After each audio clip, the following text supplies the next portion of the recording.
Hey, what's up? Hello, everyone. Welcome into Fantasy Filmball, the show where we turn movies into sports and sports into something we don't talk about here. My name is Matt. My name is Dyl, and it's finally the day that we build to each and every year here on this channel. Final Oscar nomination predictions, and I feel like more so than some years, this year has some really easy categories and also has some of the hardest categories we've ever had to do on this channel in our 3 years of running this. This is an exciting time because we like unpredictability, we like uncertainty, we like being able to debate over these categories, not just fall lockstep together on every single thing. We look forward to being a little bit different so that we can see who is truly the master of predicting. So this is going to be fun. This is going to be a fun, spirited debate because I know we disagree pretty strongly on a few categories. So without further ado, we should just jump right in to the big boy, the big one, Best Picture. And films that have received every single precursor nomination at this point are Anora, Emilia Perez, The Brutalist, Conclave, and A Complete Unknown. Those 5 films have literally everything they could possibly have. So that's a pretty good sign going into these nominations. Those 5 are guaranteed.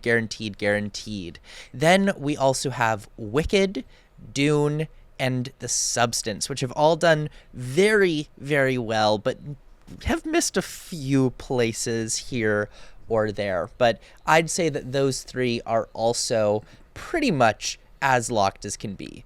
Then at number 9, we've got A Real Pain.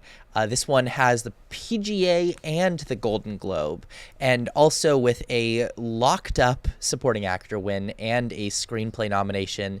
It seems pretty likely to be in here. Now the question is, what is that pesky number 10 slot? What is going to round out our top 10? Also, could any of the aforementioned films miss? What do you think, Dylan? So I'm not really sure what to do with this 10th slot here, and I would say almost in any other year, I would kind of be okay with A Real Pain missing out on the Best Picture race, even though it has that locked up supporting actor win. Just the issue is this year, there's not 2 films I would personally say are stronger than A Real Pain. So I kind of have to put that in at my number 9 slot. And then for number 10, at this point, Tuesday, January 21st, right before the Oscar nominations, I have 3 films I can really see contend for this. We have Sing Sing, which a lot of people had potentially as a Best Picture winner at the beginning of the season, and it held strong all the way up until it came out into theatrical release, and since then it seems like A24 hasn't really known what to do with this film. And then once they bought The Brutalist, it just seems like Sing Sing has gone to the wayside. They're all in on Brady Corbet's potential Best Picture winning, but more likely just Best Director winning film. Then we have Amazon MGM. They always seem to be in this situation outside of last year with American Fiction, where they're the borderline 9, 10, 11 slot film. The biggest negative to Nickel Boys right now is there's no guaranteed win attached to this film. Women Talking had that screenplay, while Licorice Pizza was not in that 10 range. It was still competing for some stronger above-the-line mentions that eventually pushed its way up to the top 5, even if it wasn't really feeling that way on nominations morning. And like Nickel Boys, like sure, it can get nominated and adapted screenplay, but nothing else to me seems very likely. As you have been predicting on this channel for months now, cinematographers are going to reject the cinematography of this film. We've seen it miss ASC, we've seen it miss BSC, it missed the BAFTA long list of 10, and like ASC, sure, it got the special mention, but I just don't know if the Academy is going to save this film as they could for some other films out there. And then the last film we have, and it's the one I'm leaning to at this moment now, even though all the signs point to do not predict this film, is September 5. I recently just saw this movie. This feels like pure Academy bait. It seems like what the old guard of the Academy would strive to do, would go out of their way to do.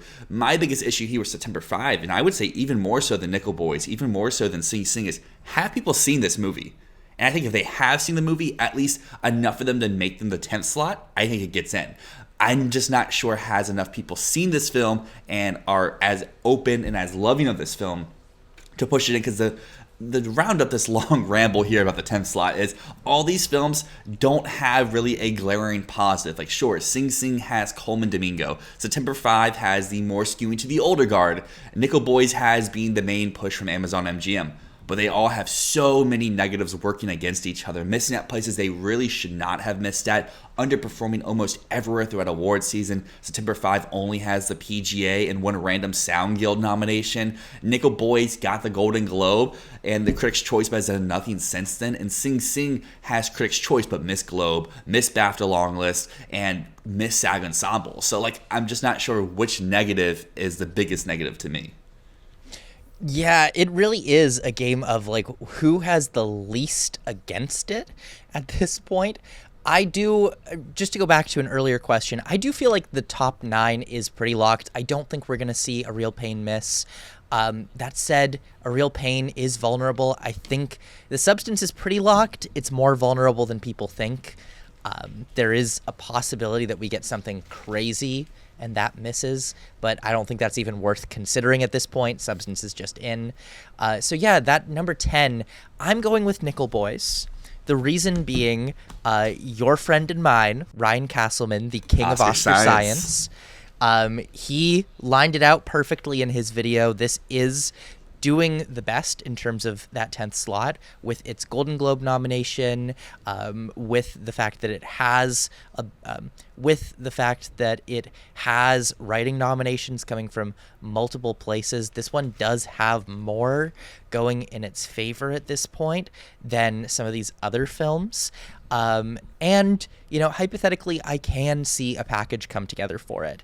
A big issue with September 5 is, if the industry liked this movie, why is the only place in the industry that this has gotten any nominations the PGA?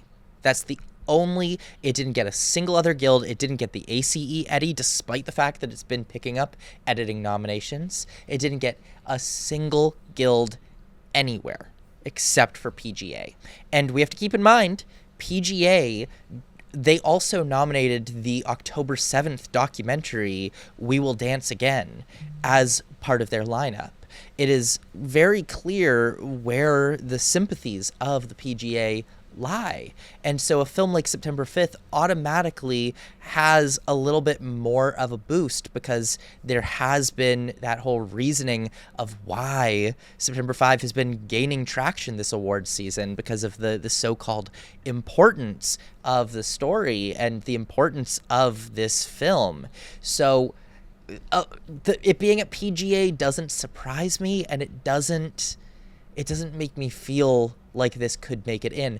Also, the fact that it made Golden Globes, Critics' Choice, and the way that pundits have been pushing it feels very much because it is a film about journalism. It makes sense to be in Golden Globes because they are broadcasters. It makes sense to have 2 Critics' Choice nominations because they are critics, they are broadcasters, they are journalists.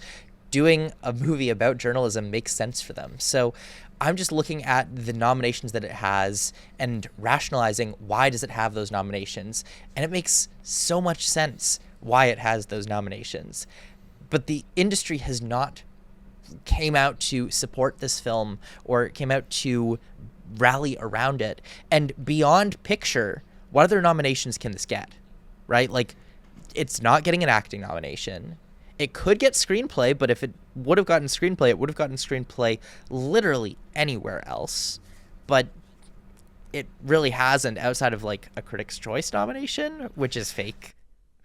And then it could get editing, but why would it get editing when, again, it hasn't gotten anything? And also, I mean, it has an excuse with writing to not get into WGA because it's not eligible, but it has no excuse to miss out on the ACE Eddie if that was a real thing.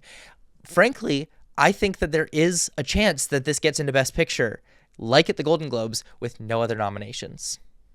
At least to me, yes, September 5 has underperformed throughout this season. I think all 3 of these films have missed in places where there's not really major excuses for them. And the angle I'm going with for September 5, I'm not sure if I'm sticking with this, and it's kind of one of the negatives of starting with Best Picture, is I can't get the feels out in the other categories for where I have them slotting in. But for September 5, it would be screenplay, it would be editing. Screenplay was ineligible at WGA. Yes, it didn't make the BAFTA long list 10, and that is, I think, a major shot against it, which could be a major negative. But for WGA, at least for me, I think it's the fact that it came out so late. You have films like Brutalist, films like A Complete Unknown that blanked at the ACE nominations that seemingly are stronger in that category than stuff like Furiosa, stuff like Civil War. And while I'm not here to say like, oh, if they were more widely seen, they would have gotten in there, but I think that's a major reason why they didn't show up anywhere. All three of those at that body. And like for Nickel Boys, I really want to predict it, but from seeing that film, I really want to rewatch it. A lone adapted screenplay nomination for that movie seems so weird, and I can't buy Ingenue Ellis Taylor. I can't buy cinematography. I don't see why Romel Ross would be the one that the Academy would save in director, especially with some of the other people who are in contention this year. And Sing Sing, like, it had a great BAFTA performance, but everywhere that you and I have been wanting to see it perform well in this season, it hasn't. At Golden Globe, it only got Coleman Domingo. At CCA, I feel like it underperformed there. I don't really remember the nominations since they were very long, but it did get into picture there at least. And then at BAFTA, it didn't make the picture long list 10, but it did get into supporting actor and original screenplay. So it got everything that it was long listed for. It just missed major long lists. So at this moment, I guess I'll leave Nickel Boys as my 10. But by the time I edit and post this up later today, maybe I'll have a little insert video saying, hey, I'm switching to this because this. Well, here's the thing. Sing Sing has the best potential package of any of these three movies that we're talking about. Because if Sing Sing gets into Best Picture, it gets adapted screenplay, it gets Coleman Domingo, and it gets Clarence Macklin, right? Mm-hmm. If it's in picture, we see all of those. If it's not in picture, we just see Coleman Domingo, maybe screenplay. Maybe screenplay. But honestly, that's basically everything here. That said, I do still see a world where the packages that Nosferatu or Challengers has could lead to a shocker nomination, like one of the biggest surprises we've had in a very long time in the category. So I wouldn't write those off 100% yet. I just write them off 95 to 99% at this point. They're still possible. Also worth noting on September 5, I mean, with BAFTA, I think BAFTA is especially damning for this because a lot of the time you can write off why a film doesn't do well at BAFTA as, well, the film was too American to really do well there. You know, that's kind of why I think Nickel Boys didn't do well. It's a Black American film, and those typically have not resonated with BAFTA. And Sing Sing, also missing picture, but getting every other nomination that it could at BAFTA is good for it. It's definitely very good for it, but there's a reason it missed picture, being it was a Black American film. But yeah, here for the 10th slots, overall, as I've said before, all of these films just have such major negatives working against them. And for all of you out there, it's really what negative, and I guess oddly enough, it reminds us of Conclave, is outweighing the bad. Which negative isn't the worst for you? Is it the underperformance at SAG for Sing Sing? Is it Nickel Boys not really having much love anywhere else outside the potential of adapted screenplay? Or is that September 5 only has PGA in terms of industry stuff and then a Golden Globes Best Film nomination? And for me at this moment, I guess I'm going to lean with Nickel Boys because at least that is an adapted screenplay. But as you said, for September 5, that feels like, it just really feels like it's going to pop its head up in original screenplay and in editing, with Challengers continuing on this downward trajectory here in award season, where it just seems that critics are responding to it, but no one else really wants to go out to bat for it. So I'm going to keep Nickel Boys at 10 for this moment, but I really, really want to switch over to September 5. Well, we'll see if you manage to do that throughout the video. But let's move on to Best Director. Now, a lot of people are going to say this category is pretty locked up.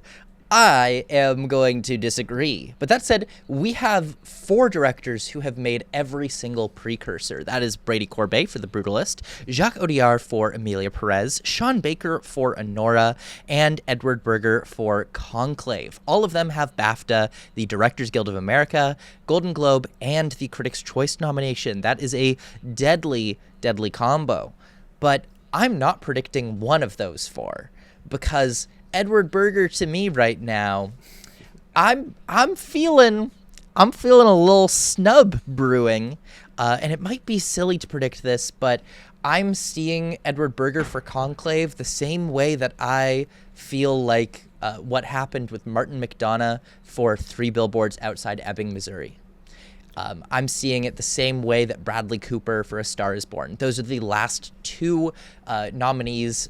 Those are the last two snubs in Best Director who got every nomination and then missed at the Oscar. And those two, but specifically Three Billboards, was marked by a really strong screenplay, strong performances, and direction that didn't have as much character, didn't have as much to do, kind of felt more TV-ish in a way, which Conclave has definitely felt throughout the award season. There is less of an auteur feel to this, which is why I'm leaning away from Conclave. Now, that might be stupid, but I'm doing it to give myself room for Ramel Ross, who I am keeping in for Nickel Boys. Yes, he only has the Critics' Choice Award, but if we are to go back to my example of 2017, Paul Thomas Anderson made the Oscar with absolutely no precursors, booting out Martin McDonagh, who had every single precursor. And it was just a fact of they responded to an artsy direction more. The film had less visibility earlier in the season, and so possibly Ramel Ross could be that boost that comes in here. It makes sense to me why Ross didn't make DGA. It makes sense to me why he wasn't at BAFTA. You know, the only glaring omission is I would have loved to see him get a Golden Globe nomination for Best Director, but otherwise every omission that he's had through the season makes sense to me. And again, if I'm trying to build a package for Nickel Boys to keep it in Best Picture, it feels right for me to have it in Director.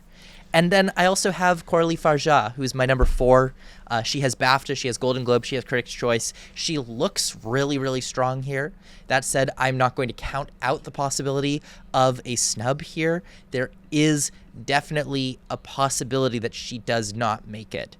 I think it would be a little bit wild to predict that at this point. But then again, so is predicting Edward Berger missing. You know, the top 5 here is really strong. But I do feel like someone's going to miss. Now, that said, maybe me predicting Nickel Boys is not the right call. Maybe a combination of BAFTA and maybe a combination of BAFTA and Critics' Choice is a better combination to go with. And maybe it would be smarter for me to fall in line with Denis Villeneuve. What do you think about that, Dylan? I mean, I would love for Denis Villeneuve and Dune to find its way in the Best Director here. I personally don't really see that, especially with how I am kind of feeling the underperformance in some of these technical categories would go for. But I think it would be pretty hilarious at the end of the day that Dune got all these nominations the first time around, and this time around it's going to get less, but find its way into Director. But I will say for your side that I think Berger being the one in this is pretty crazy. I think that if you're going to use the McDonagh comparison, Berger missed last time for All Quiet on the Western Front. I think this time around would be his Banshees moment, where he does find his way into the Best Director category for a film that seems potentially even stronger this time in the race at this point in the nominations process. I would say if someone of this top 5 does miss out for Ramel Ross or Denis Villeneuve or even James Mangold, who I know only has the DGA, but I feel like the hype around A Complete Unknown at this moment, how it's continuing to soar, especially at all these guilds, could maybe cement itself as a surprise DGA upset. But I think that it would be Coralie Farja for The Substance if someone was to miss for Ramel Ross. And I'm not predicting that at this moment. I think that she is pretty safely in there. But I think that they would kind of be going for more of the same Best Director type crowd out there, of the more bold, audacious visions that are so original and so up their own alley. And while we do get multiple of those every year, I feel like if there was going to be a major switch at the last minute, I feel like Berger would be safe because he does literally have everything in a film that is potentially winning Best Picture. I'll counter a few things there. I don't see it as a Best Picture win contender. I just don't see Conclave that way. And the comparison to Martin McDonagh, I would not see this as his Banshees. I wouldn't, because if anything, All Quiet was the film that had more of a quote-unquote auteur vision to it. That was a film that had more technical work happening there. Now, that said, of course, Conclave is going to get like 10 tech nominations, so maybe it's stupid for me to say that. But there is less of a vision in Conclave than there was in All Quiet. And I think similarly, the reason why we saw Martin McDonagh get in for Banshees is because that was a film that was more artfully directed. It did feel like it did use the visual language a lot more than Three Billboards did, which relied much more on the script. And I do think that Conclave relies quite a bit on the script. It's not auteur filmmaking, which is what I think that they're going to go towards in this category. I guess you could say the same thing about Sean Baker, but I see Sean Baker's film as being a win contender, while I see Conclave as being much more similar to, again, this is going to sound stupid, but like we've seen filmmakers, we've seen Best Picture winning films miss in the past, like Green Book, right? And this is not Green Book. This has tech support in the way that Green Book never did, but still, it's pretty pedestrian directing. You know, no matter how fun the film is, the filmmaking is pretty basic. So I don't know. I don't know. I maybe it's stupid to predict a snub like this where you have everything and you're missing, but it has happened before. There is precedent multiple times. Bradley Cooper, Martin McDonagh. I didn't go back further in my research, so but those are the first two that come to mind. I mean, I wouldn't go to that extent of calling Berger's direction pedestrian for Conclave. I think, in fact, if this is our lineup of 5, I think he would have the maybe third best directorial vision amongst this lineup. I think the blocking that he's doing of the characters, and I know a lot of this can go hand in hand with cinematography, but that's something that we do see a lot of time in this category is a cinematography to director overlap, and I think there's a lot of stuff that maybe isn't super in your face and super noticeable, but I think like just the way that he places the camera and the blocking of it all and how seamlessly it all feels. And I guess to use the word, it just seems like it comes so easy to him. And this film just feels like there's not much going into the direction when in fact there's so much going in. But yeah, I'm going to have to leave Ramel Ross off, which stinks for me because I personally think he is one of the best directors of this entire year for what he did on Nickel Boys. It's just like, and I don't know, that goes back to my whole conversation in Best Picture is if I don't have this getting director, I don't have it in cinematography. It's adapted enough to get this film in, and while it was for Women Talking, which won the category, and it was for Past Lives didn't really have a competitor. Well, this year, Nickel Boys has 2 competitors that feel pretty on par with where Past Lives was at last year. So I'm going to have the consensus 5 in for director, which never seems like the safe thing to do. So maybe putting in Ramel Ross or Denis Villeneuve or James Mangold is the smart thing to do here. But just this top 5 has everything, and it's hard to pass them up. It does have everything. It is hard to pass them up. I don't know. And just to go back one more time to Berger, because I know I'm going to get dunked on in the comments for saying that, comparing it to Green Book and saying it's pedestrian. Maybe I guess I could be looking at it the wrong way because while Three Billboards didn't get tech nominations, this is getting all of those tech nominations. It is getting cinematography. It is getting production design, costume design, and all of that could come back to his vision for the film.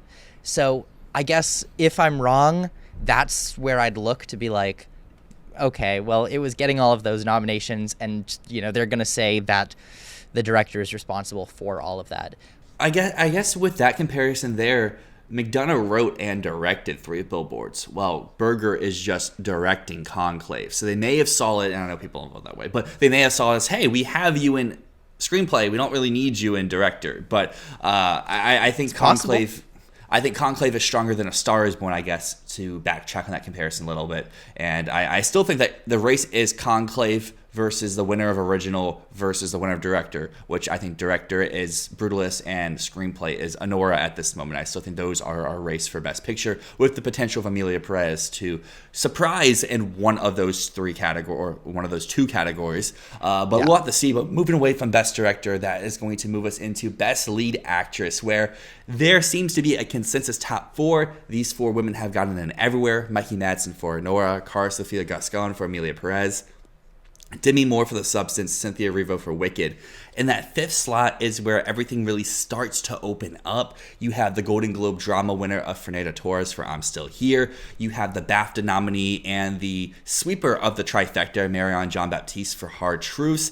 And then everyone else, to me, seems a little bit further out there. There's Angelina Jolie for Maria, but she missed out on basically everything. Nicole Kidman, the same. And then the only other one I would really consider is Pamela Anderson for The Last Showgirl, who has SAG, but she wasn't even BAFTA longlisted, while her co-star did get into supporting actress. And I did see The Last Showgirl over this past weekend, and to me, if you're a voter and you're voting for Jamie Lee Curtis, I don't really understand how you're not voting for Pamela Anderson, because she is on screen for almost every second of that movie. And while I personally did find Jamie Lee Curtis to be the highlight of the movie, you can't watch that film without seeing Pamela Anderson.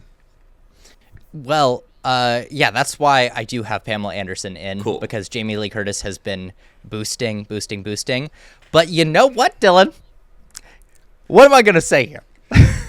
You're going to say you just said that Jamie Lee Curtis was the highlight, so it makes sense why people may leave her off? No, you said I know what you're going to say. You're snubbing Cynthia Erivo.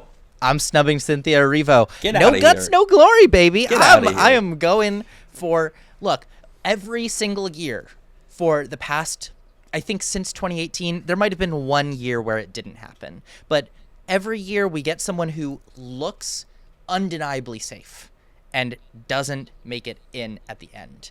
Has BAFTA, has SAG, has Golden Globe, has Critics' Choice, still misses the Oscar nomination. I am saying that is Cynthia Erivo. Now, that said, I think she is going to be in win contention next year, because I think her role is, outside of Defying Gravity, there is so much more meat for Elphaba in Act 2 of Wicked. So I feel like she is going to have a stronger shot next year.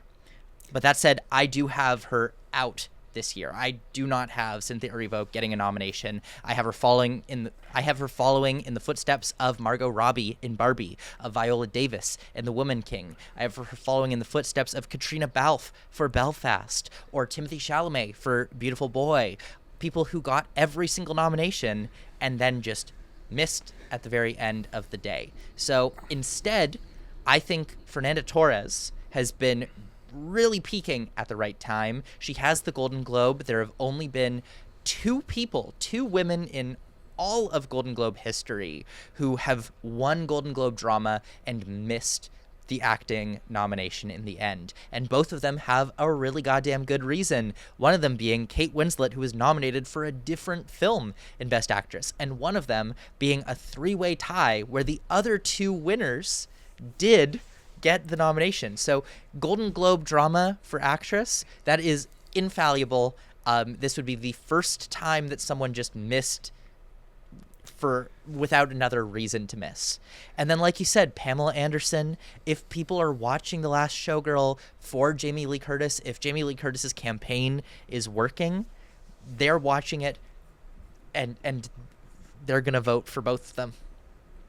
So that's where I'm coming from on The Last Showgirl. I just feel like if people are watching it, she's in. This is Naiad. This is Naiad all the way. Now, unfortunately, that also means I wish that I could have Marianne Jean-Baptiste in here for Hard Truths, but we have precedent before for Mike Leigh's films getting everything and then just shitting the bed at the Oscars in terms of acting. Right? I think back to Happy Go Lucky. I think back to Another Year. Leslie Manville had so many nominations, had the BAFTA nomination, did not make the Oscar. Happy Go Lucky. Sally Hawkins won the trifecta the same way that Marianne Jean-Baptiste didn't make it in. So the acting branch doesn't respond as well to Mike Leigh films as something like the writing branch, which we'll get to later. But yeah, right now, I'm snubbing Erivo to make room for Torres and Anderson. It just feels like the momentum is there for both of them. So we'll see. I agree that the momentum is there for both of them. I just don't really see the parallels between Erivo and those other people that you mentioned, because I feel like what she's doing here Barbie is much more Academy acting bait. She's singing, she's crying, she's doing a dramatic performance. And Margot Robbie's case for Barbie, yes, they're both They're both blockbusters. But again, this is not a knock against Margot Robbie and Barbie. A lot of people went into that film expecting Margot Robbie to play herself. I know both of you and I don't have that opinion, but we saw not universally, but we saw a lot of people on release saying like, oh yeah, Margot Robbie's playing Margot Robbie, the role she was born to play. And I feel like that sentiment in retrospect, Monday Morning Quarterback, carried through awards season and for the Oscars when there was more industry cachet people to get in for. And while last year there wasn't an open slot, this year there kind of is for that fifth slot, and I think the industry cachet person would be Fernanda Torres getting in here for I'm Still Here, who has the respect of people, who has the Golden Globe drama. And for some of the other comparisons that you had for Cynthia Erivo is The Woman King was I wouldn't call it a blockbuster film, but was a film that got 0 nominations, that was more of a populist type film that just didn't connect anywhere at the Oscars. Timothée Chalamet in Beautiful Boy, I believe he would have been the only nomination for that movie had he gotten in. Again, same thing, not a not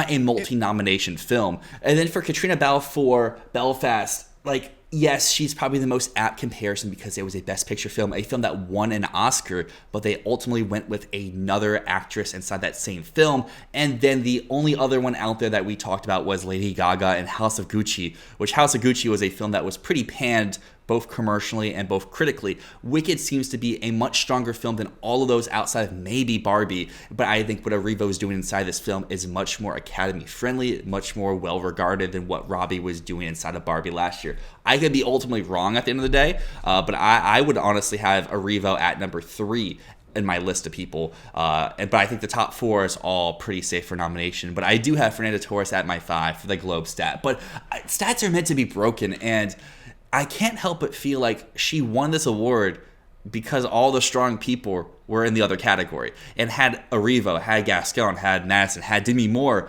gone drama for what The Substance was talking about potentially doing, Fernanda Torres wouldn't have won that award. And I'm just really stuck on snubbing Anderson for all the reasons that you just said there. Is from when I watched that movie, you can't nominate Curtis without doing Anderson, because she's on screen every second outside of one dance scene for Jamie Lee Curtis, but still cuts back to Anderson during that sequence. So like, it's so hard here because we only have 5 slots, and I understand the reasoning for someone wanting to go out of their way to snub one of the top 4. I just feel like it's not the right move. But again, I could be completely wrong here.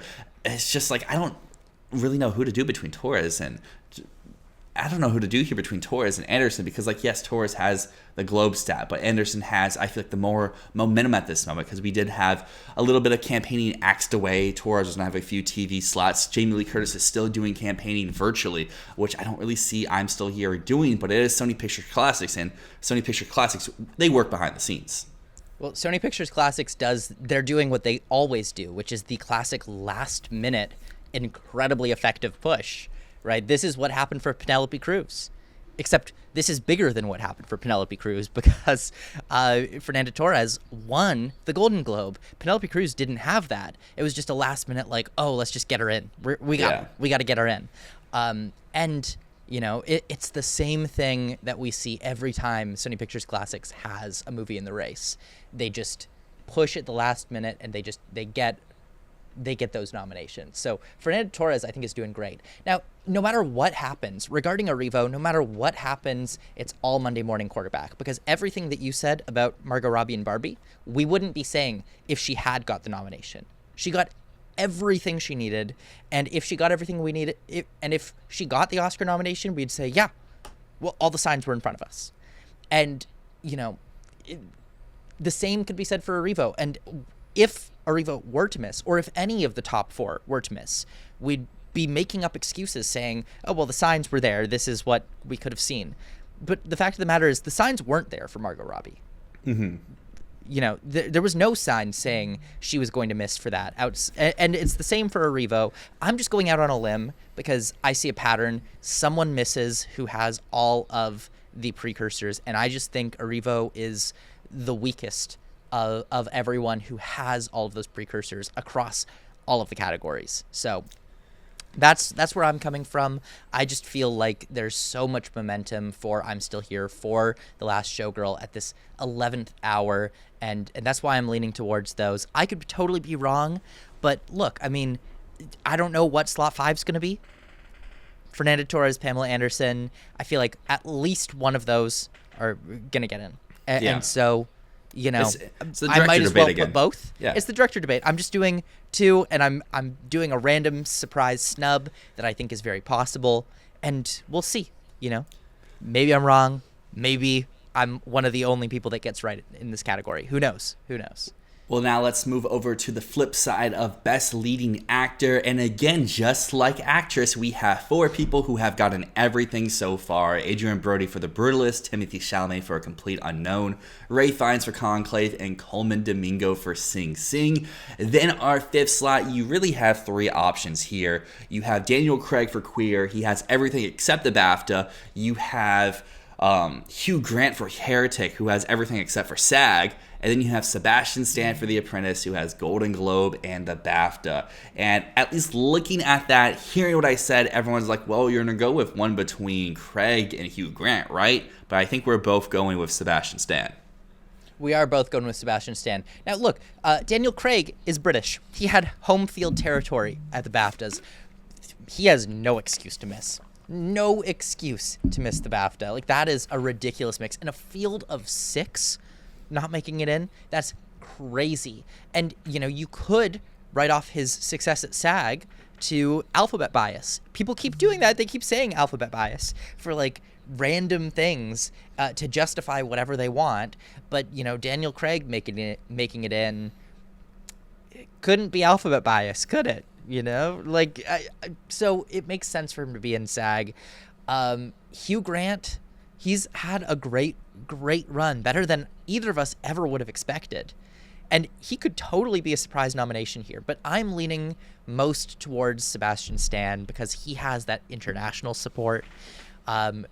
He's got BAFTA, he's got Golden Globe, and it's, again, I know people have not wanted to hear this all year long, but we've been saying it since last March.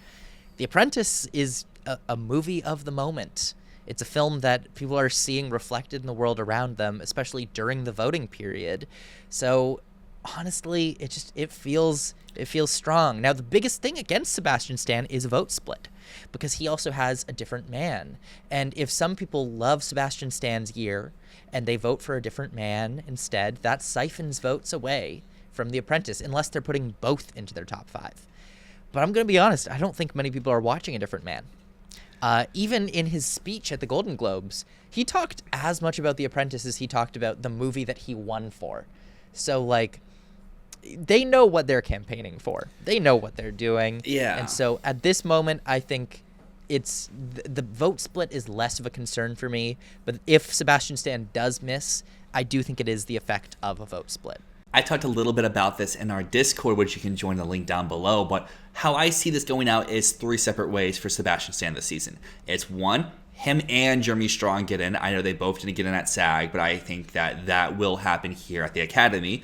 Option 2 is both of his films don't get any nominations at the Academy. Or option 3, he could potentially get in for A Different Man, but I think that Daniel Craig would get more votes than what A Different Man would get.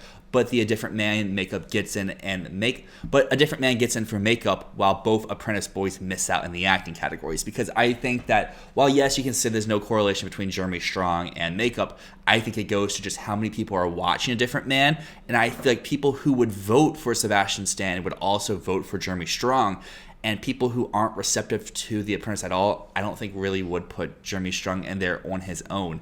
And I just feel like we're going to go down one of those 3 routes. And I'm leaning more towards the double Apprentice nomination with 0 for A Different Man. But I would honestly say it's more likely for just no nominations for either of his movies than A Different Man getting in for makeup without any Apprentice notices here at the Oscars. I don't think that they're mutually exclusive, because the acting branch is not the makeup branch. So, you know, the makeup branch is shortlisted. A Different Man shortlisted. They could give it the nomination. That doesn't necessarily mean that the acting branch saw A Different Man more than The Apprentice, or that it siphoned too many votes away.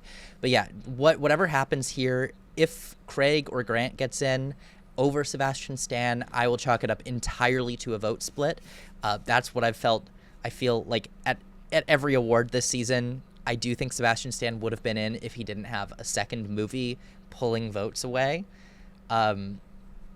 So yeah, maybe the logic's flawed. I'm just going with Sebastian Stan. I feel like it's just the right moment for that. It's coming together in a way. Before we move away from lead actor, though, I know neither of us are really predicting this to happen, but I think that if we're going to have the conversation for a Revo over an actress, we kind of have to have the conversation for Colman Domingo over here and lead actor for Sing Sing, because this film is much more akin to all of those examples that you gave, because he could potentially be the lone nomination for Sing Sing. It could get in for supporting actor or screenplay, where this is the one that most people universally have, and most of those examples you gave were the sole representation or the strongest representation for their films heading into the Oscar day. And if Domingo does miss, that would open the door for Stan and Craig, or Craig and Grant, or Stan and Grant, or even a real pain overperforming with Jesse Eisenberg out of nowhere, which I wouldn't personally predict, but I am not predicting Colman Domingo to miss. I think that would be an awful snub. Honestly, it would probably be one of the worst ones of the entire morning. But I think that it is something that is looming out there, especially if Sing Sing continues on this downward trajectory and people are just not watching it. But the same thing that we said last year for Colman Domingo and Rustin is he has so much industry cachet. People really like Colman Domingo. He's worked with so many people. He was able to overcome a weaker film last year and an honestly stronger lead actor lineup. I think that he'll be able to do the same this year. Yeah, honestly, the logic that I had for a Revo missing is last year I really considered not putting Colman Domingo in for Rustin for those reasons. And ultimately, he did make it in. And a lot of that, I mean, SAG has a great correlation in this category. Great correlation. They often go 5 for 5. So maybe it's unwise going off of Daniel Craig, but I just feel like that BAFTA miss is so glaring. Such a glaring omission. But we wouldn't be having this conversation right now if Craig had made BAFTA, because then he would, like the other 4 in the category, have everything. And we'd be having this conversation like, we'd be having this conversation of, can someone with all 4 miss? Because we'd still be wondering, could Craig miss? Because he has always felt weaker than the others. But yeah, what you're saying, Colman Domingo, it would be possible for him to miss here. But that said, I think the thing in his favor is that at other places where Sing Sing has underperformed, he has still been safe. That will now move us over into Best Supporting Actress, and we just had 2 categories with 4 people who've made it in everywhere. Supporting actress only has 2. Zoe Saldana, Amelia Perez, Ariana Grande for Wicked. That leaves us with 3 wide open slots. And you can really go any way you really want to, and I think there is a potential for 10 people to show up in this category. Some are a lot stronger than others. These people would include Isabel Rossellini for Conclave, Selena Gomez for Amelia Perez, Margaret Qualley for The Substance, Jamie Lee Curtis, The Last Showgirl, Danielle Deadwyler, The Piano Lesson, Felicity Jones, The Brutalist, and Monica Barbaro for A Complete Unknown. At this moment, Matt, which 3 do you have? Well, I think Isabella Rossellini is locked. She's been agree. Campaigning her ass off. She has BAFTA, she has Golden Globe, she has Critics' Choice. She missed SAG for some godforsaken reason. I don't know. I'm not gonna justify that anyway. Other than, I mean, you could say alphabet bias, but like, whatever, dude. Well, I mean, SAG has a history of not liking very limited supporting acting roles, so the fact she really only has 2 or 3 scenes is kind of where I would point more to her snub there, more so than alphabet bias. But there's a few different reasons. But supporting actress at SAG this year was crazy. They only had the 2 locks. But Rossellini to me also feels very securely in at my number 3 slot. Yes. So Rossellini in for me, top 3, infallible. The bottom 2, 4, 5, that's where I think you can play around a little bit. I think Jamie Lee Curtis for The Last Showgirl, she is peaking at the right time. She got BAFTA, she got SAG. If she hadn't got BAFTA, she wouldn't be in my category here. But BAFTA makes it clear that people in the industry are responding to this performance. She has been pushing it at the last minute. She's been doing, again, the best campaign in Hollywood. She did the same for Everything Ever All at Once. She is undeniably a great campaigner. She knows how to talk to people. She knows how to work crowds. She knows how to get people's votes. So Jamie Lee Curtis, I have here. I have another Naiad happening. This is Annette Bening and Jodie Foster 2.0. And then at my number 5, I'm going with Selena Gomez for Emilia Perez. I feel like that BAFTA nomination, Golden Globes, the fact that Emilia Perez is going to get basically every single nomination it possibly can at the Oscars, that is leading to me, that's leading me towards wanting to give it a double nomination here. And the fact that at BAFTA, Selena Gomez could make it in even when 3 of them were on the long list, that just shows strength for that. That shows that undeniably those are the 2 from that film that people go with, that even Adriana Paz can't siphon votes away from Selena Gomez. Now, she did miss at SAG. She did miss at Critics' Choice. I don't care about Critics' Choice. SAG is the miss that's a little bit weirder, because if we're talking alphabet bias, they skipped over Selena Gomez to go with Zoe Saldana in the same movie. So that the alphabet bias doesn't quite work there for SAG, but like you're saying, she's always missed for Only Murders in the Building, and even this year when she's been getting the Emmy love, she's been getting more awards attention for Only Murders in the Building, they still skipped over her and nominated her for the ensemble instead. Now, I feel like people could get on my case for dropping Felicity Jones, who also has the BAFTA, has the Golden Globe, just like Selena Gomez, but Dylan, it's like you've been saying all year long, she's only in the second half of the movie, which people say is the weaker half of the movie. And so at that point, and if the reports are true that we've been hearing that a lot of voters aren't making it through the second half, they're not seeing Felicity Jones to vote for her. And, we've seen that happen at other awards so far. So to me, Felicity Jones is going to suffer from the fact that she doesn't show up until the second hour. Not even the second hour. Like, she doesn't show up until 100 minutes into the movie. That's gonna kill her. That's really gonna kill her. And Margaret Qualley missing the industry awards, she has no excuse. She has no excuse to miss SAG in a movie that the substance is supposed to be embraced by SAG wholeheartedly. They're going to award Demi Moore. Why is Margaret Qualley not there? BAFTA, the same. Why? It got every single shortlist it possibly could, and it still missed at BAFTA for Margaret Qualley. So, Margaret Qualley has been showing weakness everywhere that she can. So that's why I've got Selena Gomez over those 2. I mean, you could make an argument for Danielle Deadwyler, but I just feel like The Piano Lesson's kind of DOA. I could see a shocker for Ingenue Ellis Taylor if we want to build a package for Nickel Boys, but I have no reason to believe that that's going to happen. Yeah, I agree with your top 3, and just running through these contenders right now, Ingenue Ellis Taylor would be who I would have at 10 right now, but yes, I understand she has Critics' Choice. We tend to get one Critics' Choice only type nomination, but that's not every year. That's every few years. So if that were to happen this year, she's the only one eligible for that. Nickel Boys does need a little bit of a package if you have it in picture, so I understand why, but I would not have her in there. My number 9 is Danielle Deadwyler for The Piano Lesson. Netflix, they have campaigned in years past. What it seems like this year, what we talked about numerous times here on the channel, is all of their efforts are for Emilia Perez. They do not care about any other movie this season, and I think Deadwyler getting in at SAG. That SAG really likes these August Wilson play adaptations. They've done all the previous ones. She was the only nomination this year. It even missed out on Ensemble. If it had made Ensemble, I would be a little bit more receptive to her because it would show that they really like that movie, the acting branch that is. But this year, the film just seems weaker. People aren't really talking about it as much. So for her, it would be a nice story for her to get in this time, especially after the Till snub a few years ago, but I just feel like the other people ahead of her are a little stronger. Monica Barbaro, to me, is the one who could be the big surprise. She only has SAG, which I know historically is an awful stat to have, but again, we were talking about this complete unknown's resurgence. She is playing a real-life person. She's checking off all the boxes. She's singing the story behind of how her, Norton, and Timmy came into these roles and how they had to learn to sing and play all these instruments. I feel like really is acting bait. It's just, I would have liked to see her get something besides just SAG. Even if that was a BAFTA long list, she really only has SAG and nothing else. So for me, that's where I really have to knock her off. And that leaves me with this top 7.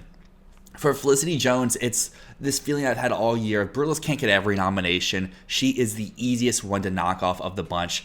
She's only in the second half, and a lot of people's issues with the film revolve around her character and what her character goes on to do inside the film. And I know these aren't universal issues of the film, but the people who are a little bit weaker on the Brutalist, this is what they tend to say. So that's one of the reasons why I've had her on the outside looking in. And especially because this category is never 5 for 5 overlap with Best Picture nominees. In fact, these acting categories usually have at least 4, if not up to 8, non-overlapping Best Picture contenders, and this year I think that we both are in that 4 to 6 type range. So that's why for my 5th slot I do have Jamie Lee Curtis in as well for The Last Showgirl. And you may say that, hey, you just said how can someone nominate Jamie Lee Curtis and not do Pamela Anderson, but I feel like at the end of the day, it's competition, and it's also kind of what my reaction to the film was as well, where I acknowledge Jamie Lee Curtis is the best aspect of the movie. She's giving the best performance. She's who you want to see on screen, even if Pamela Anderson has more screen time. So then that leaves me between Gomez and Qualley. And Gomez is someone who I've really believed in all season long. I knew she would not hit CCA because CCA is the place that is going to be less receptive to Amelia overall. Yes, it got a lot of nominations there, but it made sense for the people that she missed for, at least my rationality here. And then, I mean, she got BAFTA, she got Golden Globe, and then for SAG, it's what I said on our SAG reactions, what you just said here too. They never do her for Only Murders, even when the Emmys do as well. And I understand some people be like, well, the Emmys separate in 2 categories, SAG does not. But I feel like if she was that strong, I feel like if SAG really liked her, they would find a way to put her in at least for 1 season, because they tend to do that with TV shows. It's like, hey, we missed you this time around. You're still doing great work. We'll slide you 1 here, and they haven't done that for Selena Gomez yet. And I feel like so many people talk about Amelia Perez, the strengths, the weaknesses. Why would the Oscars be the place to under-nominate Amelia Perez? They are going to give it extra love. In these closed competitive categories, they're going to stand up for Amelia Perez and slide them in, and I think that will happen here for Gomez. So that means Margaret Qualley is my odd one out for all the reasons that you just said. Why did she miss at SAG? Why did she miss at BAFTA? She misses at places that Substance is not top 5, as we talked about in our BAFTA predictions. I don't think that Substance is top 5 here at the Oscars, so that's why she is my odd one out here in the Best Supporting Actress category. So moving over to Best Supporting Actor, there are 3 people who have every nomination possible, being Kieran Culkin, Edward Norton, and Yuri Borisov. And if we were to humor the idea of one of them missing, it would probably be Yuri Borisov, right? It's a much more subtle performance. It's a performance that doesn't draw as much attention to itself. And frankly, it's a big shock that it has all 4 of the precursors. But that said, there's no reason to predict Yuri Borisov snub, because we're predicting Honora to be beloved by the Academy. So there's no reason to think that he'll not be in there. So I think those 3 are pretty set. We've also got Guy Pearce here, who has everything but SAG.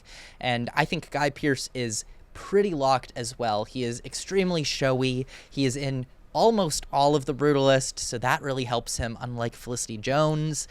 So those 4 look really good. And then also with 3 nominations, Jeremy Strong, BAFTA, SAG, Golden Globe, that is a really great lineup. So that's my top 5.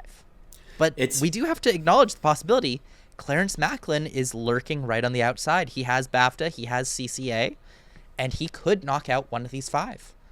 I was someone throughout the whole season who was like, oh, Yuri Borisov has to miss at least 1. He's not going to get everything. And he continues to get in everywhere. So like you said, no reason to doubt him here at the Oscars.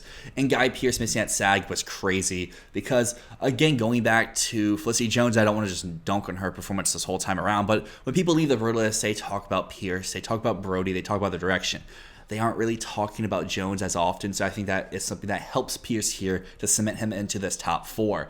And the reason why I'm keeping strong here is the overlap with Sebastian Stan and lead actor. And I think it's kind of funny how at the beginning of the season, we're like, oh, both Succession boys can't really happen, and we were on the Jeremy Strong train. And then we flipped to Culkin when he started to win everything. And then Strong keeps getting nominations, so we kind of had to bring him back in. So Succession is immune to this TV to Oscar overlap. But other TV shows we may continue to be wary on in the future. But what I will say for this category is if you have Sing Sing in Best Picture, you kind of need to have Clarence Macklin here. I think that he will be the driving force to boost Sing Sing into that picture race, because as we've seen throughout the whole televised awards season, Sing Sing can miss picture, but Colman Domingo, he's safe. And even at BAFTA, we were able to see the screenplay get in, and we were able to see the screenplay do well at other places that aren't televised, even when Sing Sing misses out in picture. And I know that Clarence Macklin got into BAFTA, but that was a lineup of 6. We haven't seen Clarence Macklin make a lineup of 5 with Sing Sing also in a Best Picture lineup, at least on these major industry level awards. So I think that's what I would need to see is you have that parallel between Sing Sing picture, Macklin here. So that's why I currently have him out. I wish there was space for him, but these other performances all have a lot more going for them, regardless if they're Best Picture or not, because the one that isn't being Jeremy Strong, The Apprentice, or even Kieran Culkin for Real Pain, they have the precursors, and Culkin has the sweep behind him. Yeah. At this point, it just feels like a really, really strong top 5. This is our most open and shut category so far. We don't need to spend too much time on this.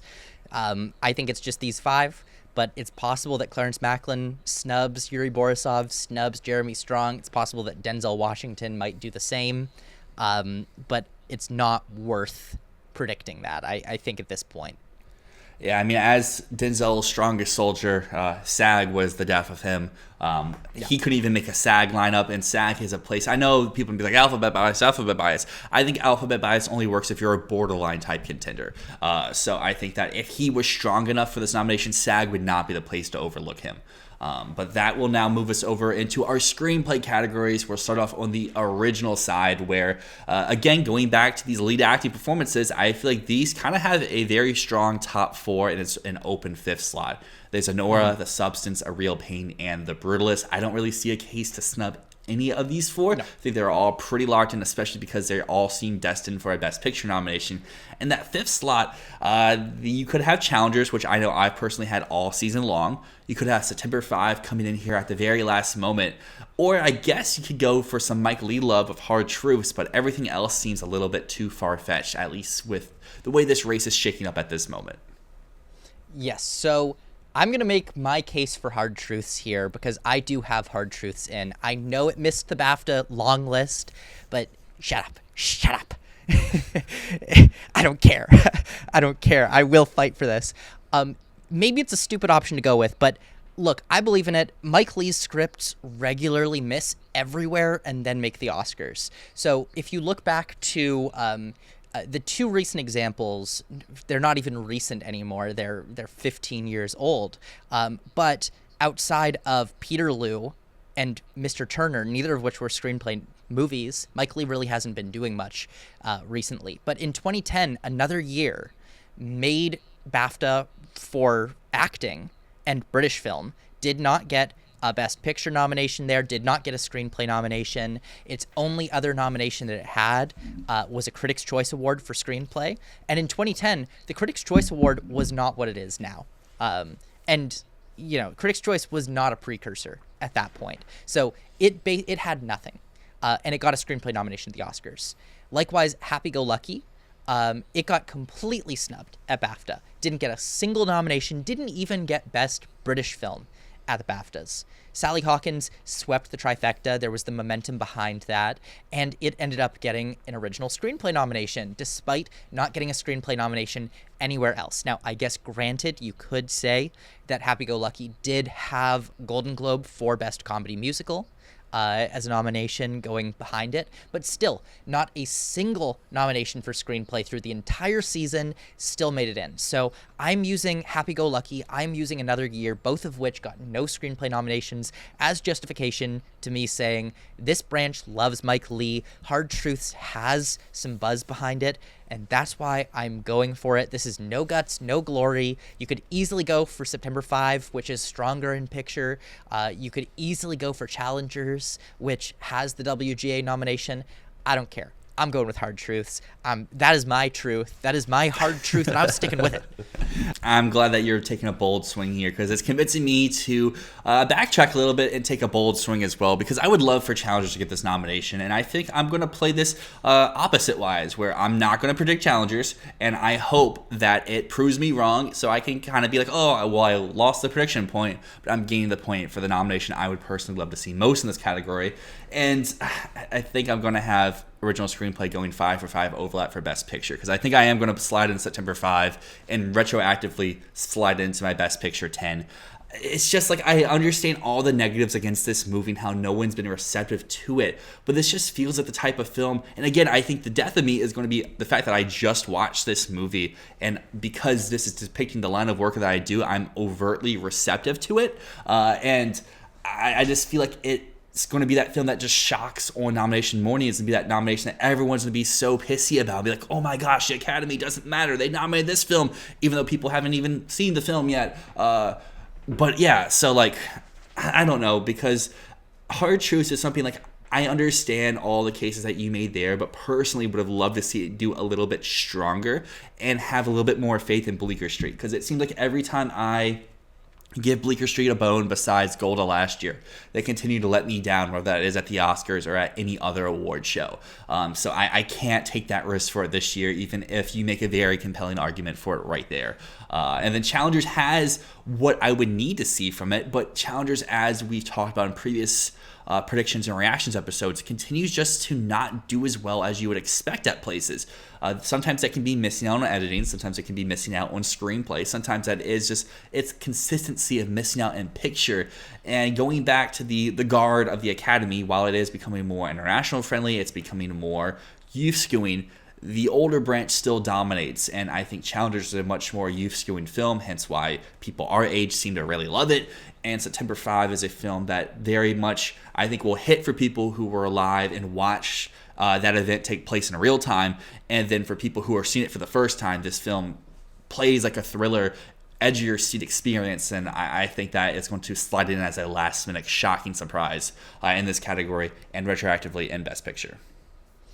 Yeah, September 5 is probably the wisest thing to do here, because if we want to talk momentum, we just talked multiple categories about, like, I'm Still Here and The Last Showgirl, which are just peaking at the right time. September 5 is just peaking at the right time, and it's possible that, it might have the momentum to boost it in. But I don't know. I don't believe it's getting in, so, I'm going elsewhere. And I think you are right with Challengers here, that it is much more youth skewing. Now, that said, I do have a few other Challengers nominations, which we'll talk in other categories. But right now, I want to ride with Mike Lee. I'm riding with my boy Mike. So that's the hope. It's not a wise decision to go for, but, what is this game that we play if not taking a few risks here and there? Exactly, and I think that will be the fun part of our reactions episode. It's going to be who got more right, is because it's not like we're 5 for 5 in every category. It seems like most of these categories so far, we at least have one difference, and this will be another example here. And I feel like we're going to have at least one, maybe even two differences moving over into adapted screenplay, where I would say there is one 100% sure thing lock of Conclave, and I think you can make the case for two other pretty secure nominations for A Complete Unknown and Amelia Perez. However, those last two slots, you could go with Sing Sing, you could go with Nickel Boys, or you could go to more secure Best Picture nominations like Dune Part 2 or Wicked. I know there's some people out there saying I'm Still Here or The Room Next Door is still alive, but I think it's between these 7. Yeah, it is between these 7. I'm Still Here would have to have a crazy surge to make it in here. But I don't see any reason why it would. That doesn't make sense to me. Fernanda Torres is in, but, I don't see why the writers would be going for it. But yeah, to me, Conclave, Amelia Perez, A Complete Unknown, you're all locked. Nickel Boys, I think, is locked too. I mean, it's got BAFTA, it's got Critics' Choice, and WGA. And then it's just, for me, it's Dune or it's Sing Sing. And I feel like if you got Sing Sing in picture, you got to have Sing Sing in screenplay. I don't have Sing Sing in picture, so I have it missing here. But that said, I mean, if it was eligible for WGA, it would have gotten that nomination. And Dune Part 2 is performing weaker than the first one. It didn't get BAFTA, where it possibly should have gotten BAFTA. So I don't know. I think I'm pretty torn between the two. I'm currently going Dune, but I could easily see that swap out for Sing Sing. And Nickel Boys isn't infallible here. It's not. And Nickel Boys isn't invulnerable here. there is a possibility that that one misses because it's just simply not as writery a movie as some of the others. But then again, they went with Zone of Interest last year. You know, my preconceived notions of what is a writery movie are not necessarily what they're going to nominate. And I think for this category, there's really two ways you can play out your predictions. I think that you could play it safe and go double Sing Sing and Nickel Boys, or double Dune and Wicked, and you'll at least hit one probably. Or you can really risk it and go for one of Nickel Boys and Sing Sing and one of Dune and Wicked. And that's personally what I'm going to do, and I'm going to be going with Dune and Nickel Boys for my last two slots. I understand Dune has... I understand Dune has the downward trajectory of missing the BAFTA, but Denis got in for director there. And I know voters don't think like this, and I talked about it a little bit before, but I think that, hey, Denis Wiley not going to get into director here at the Oscars, but they can be like, hey, here's your bone over in the adapted screenplay category for adapting and showcasing this world. And I mean, like last time at BAFTA, Dune missed director but got into screenplay, so I did a flip-flop. And I think that the Academy is just going to continue, hey, screenplay, this is where we'll recognize you in the above the line categories, while director is a little bit just too out there for us, which still doesn't make sense to me whatsoever. Then for Nickel Boys and Sing Sing, I think if Sing Sing gets screenplay and it has Coleman, it's really hard to pass it up for Best Picture at that point. That's why for me, Clarence Macklin would be the big thing to give it that extra love for the Best Picture category, while with Nickel Boys, while it's still really weird to consider it just a solo adapted screenplay nomination leading into Best Picture, that's the type of film I guess could pull that off, akin to like Past Lives last year, just because it's not strong enough in any of the other categories. I know you have it for director, but I don't know. I'm going to hold Nickel Boys, I'm going to hold Dune, and it's really hard for me to cut out Sing Sing, but I think that's just what I have to do because we only have 5 slots.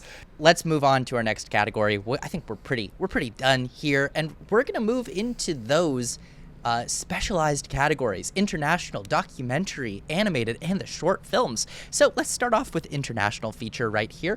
And there is, I would say, a locked top 3. Some would say a locked top 4, but I'm only going to say a locked top 3. That is Emilia Perez, I'm Still Here, and The Seat of the Sacred Fig. Those have BAFTA, Golden Globe, and Critics' Choice. Basically, everything you can get, they have.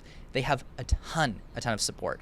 Now, if you were smart, unlike me, you would go with Kneecap as your next one because it has BAFTA, it has CCA, and not only does it have BAFTA, it also got the BAFTA Screenplay, it also got BAFTA Picture Long List, it got multiple other nominations at BAFTA. So that could be enough for you to be convinced to put it in, the same way that The Quiet Girl a few years ago got BAFTA Screenplay and then got the International Feature nomination.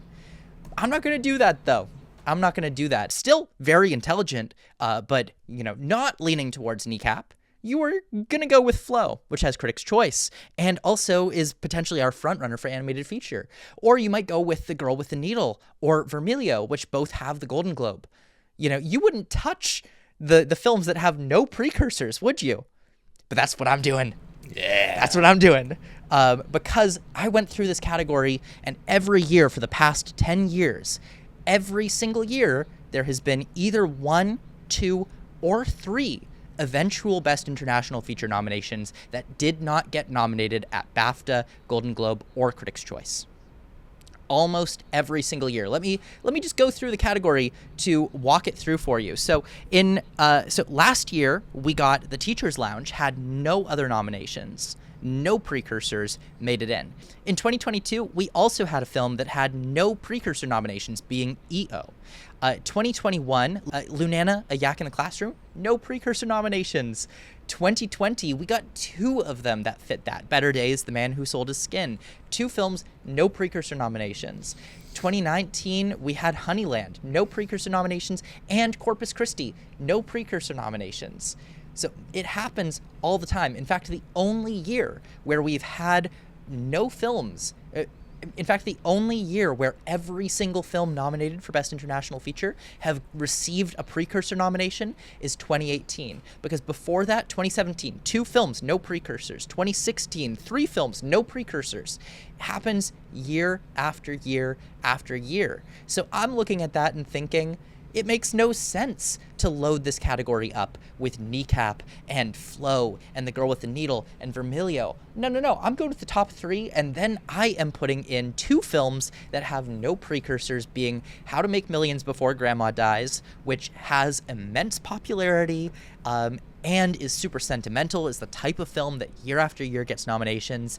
And I'm going with Universal Language, which I think is a film that is artsy and will speak to a certain type of voter, the same way that EO did a few years ago, the same way that there's usually one artsy film that makes it in here, and Universal Language is speaking to me at this moment as that film. Yeah, for me at least, on the international feature side, Emilia Perez obviously is our sweeper of the category. I'm Still Here feels like a firm lock. Fig, I've said in the past, I could see a weird snub for it, but why would you predict something like that? It wouldn't be a weird snub if you are expecting that to happen. So those are my top 3, and I do agree with you. I've had How to Make Millions Before Grandma Dies in here for the longest time for all the reasons that you just said. This just seems like that film that pops up out of nowhere for some people and makes its way into this lineup, even though if you look at the history and the track record, this seems like just the film that they are always searching for. And I think that Kneecap could have filled this role, but Kneecap has been overperforming so much throughout award season, and obviously voters don't think like, oh my gosh, this film's doing so well, I have to snub it. But like, at least for the Oscars, if they have to make the decision between Grandma Dies and Kneecap based off of how people talk about these films, it seems like they're going to be more up How to Make Millions Before Grandma Dies is Tree. So that leaves me with one open slot. Like you said, Kneecap makes the most sense. That BAFTA performance is so strong. It made a shortlist in the below the line categories, so that at least means some people in the Academy are receptive and open to watching this movie. The Girl with the Needle is a film that has the best chance to pull an additional non-film nomination, being over in the cinematography category, and I feel like it really fits that category and that role that you talked about with an artistic film for Universal Language. I think Girl with the Needle fits that to a T. This is a film that's very challenging, though, and I feel like for some viewers, they are going to be super off-put by the film's plot and the directions that it goes, but it is a visually beautiful film, and it leaves images that are ingrained in your mind for months to come after, especially something like EO that you just talked about. Vermiglio is one that I feel like needed to do better throughout the season. It continuously misses in places I wouldn't really want to see it miss for this nomination. But Flow is that one that has the overlap in animation, and I know it doesn't happen often, so that's why I'm like, do I predict it or not? Because it hasn't been super consistent, but it's getting in at some places. And I just don't know, would Boy and the Heron have gotten in last year had it been selected by its country? I pose that to you. If it had been selected and made the shortlist, do you think it would have gotten the nomination? Well, Perfect Days did. So it's possible. Look, I mean, I do think, regardless, it is eligible, so this isn't a huge issue. It is shortlisted, but I do think some voters are going to look at Flow and go, there's no language in that. I agree. And so I think that is a detractor for it. In fact, you know, a lot of the time when I see it get nominated in these international categories from regional critics groups, it's just that they can split the awards and they can go with The Wild Robot in animated and they can go with Flow in international. It's just a way to reward both films. So I just, the only real angle that I see for Flow is the fact that it's a huge movie for animated, but I don't necessarily think that's how voters' minds are going to work. But it's undeniably very possible because people love this movie, and they could love the movie enough just to get it in. I just think that there's enough voters that are going to look at it and go, international movie? No. Mm-hmm. Yeah, I don't think that's how voters vote either. My more case, especially with the Boy and the Heron parallels, would just be if that film was shortlisted, it would have had the visibility more so than I think any film here outside of the eventual winners for each of those seasons of Zone of Interest, and this year being Emilia Perez. So it would be the most watched film, and it would just be how many of those people have those same reactions that you had, where it's like, it's not international, even though it kind of is. So I think with Boy and the Heron, the thing that would have detracted from it is that there was a dub, and a lot of people went to the theaters and saw the dub. That is true. That is a great reasoning. I think I'm going to leave Flow in now just because personally, I think if I put Girl the Needle in here, it'd be very weird for it to also miss Cinematography, which I currently have it out for. And I think if it made the international lineup, it kind of would have to make the Cinematography lineup because it means there's eyes on the film inside the industry at large. But I would totally not be shocked if Flow misses out for Girl the Needle and Girl the Needle eventually gets into that category that we haven't talked about yet. That will now move us over into another category where Flow is featured, an animated feature, and this is the easiest category of this entire year, and honestly, maybe the easiest category since we've started this channel because you have Wild Robot, you have Flow, Inside Out 2, Wallace and Gromit, Memoir of a Snail, and I guess Moana is a very, very, very distant number 6. Yes, it's a very, very distant number 6. I've been hearing a lot of positive buzz from my connections. I've been hearing a lot of positive buzz around Flow, a lot of positive buzz around Memoir of a Snail, a lot of positive buzz around The Wild Robot. Those three, I'm not going to say Inside Out 2 or Wallace and Gromit are not in, but I've definitely not heard as much strength or passion behind those two. It's kind of just like, yeah, they're there. Moana 2 is not happening, but this top 5 is so locked. But that said, Memoir of a Snail could, in a nightmare scenario, miss to Moana 2 or something like Ultraman Rising.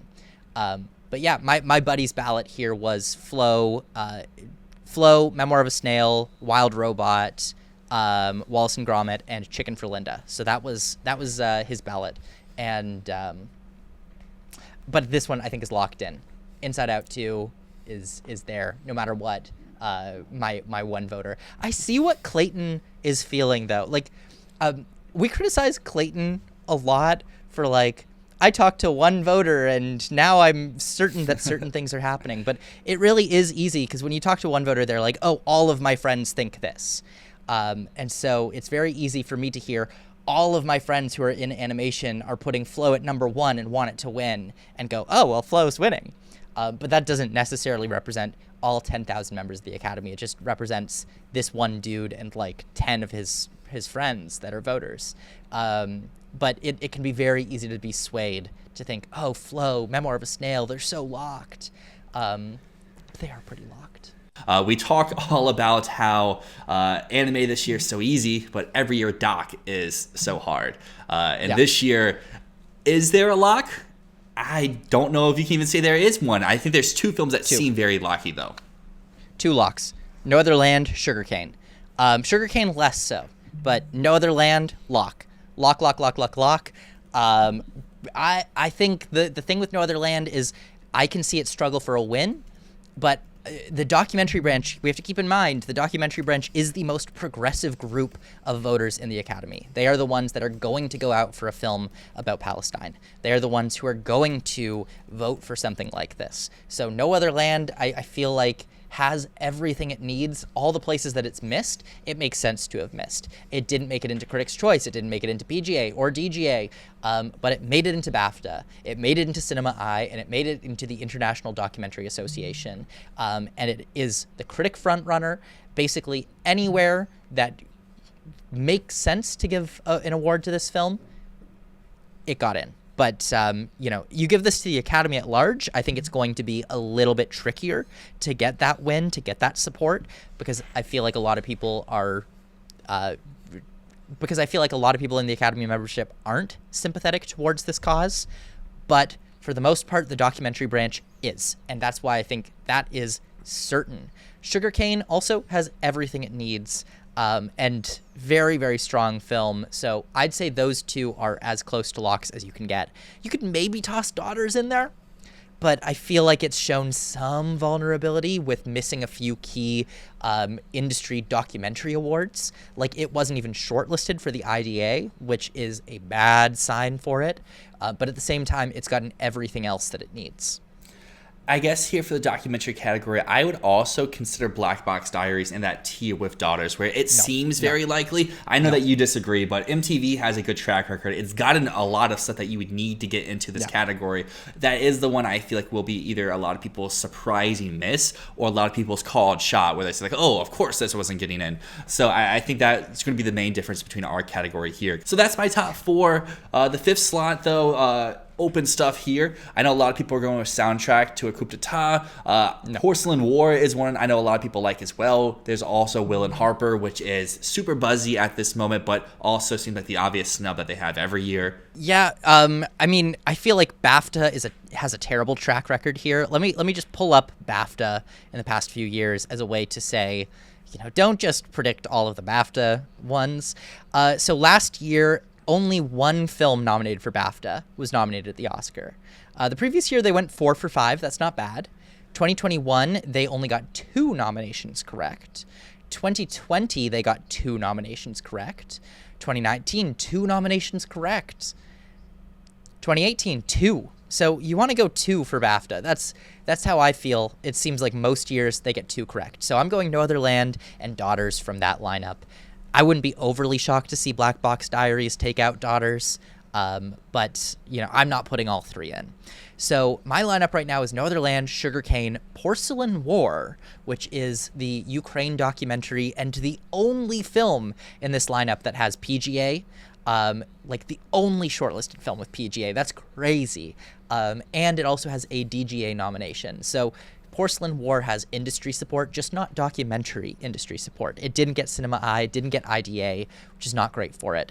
And then at number 5, I have, and then after that, I've got Daughters, and rounding out top 5, Hollywood Gate, which has the DGA nomination and feels like the surprise nomination that we often get in this category.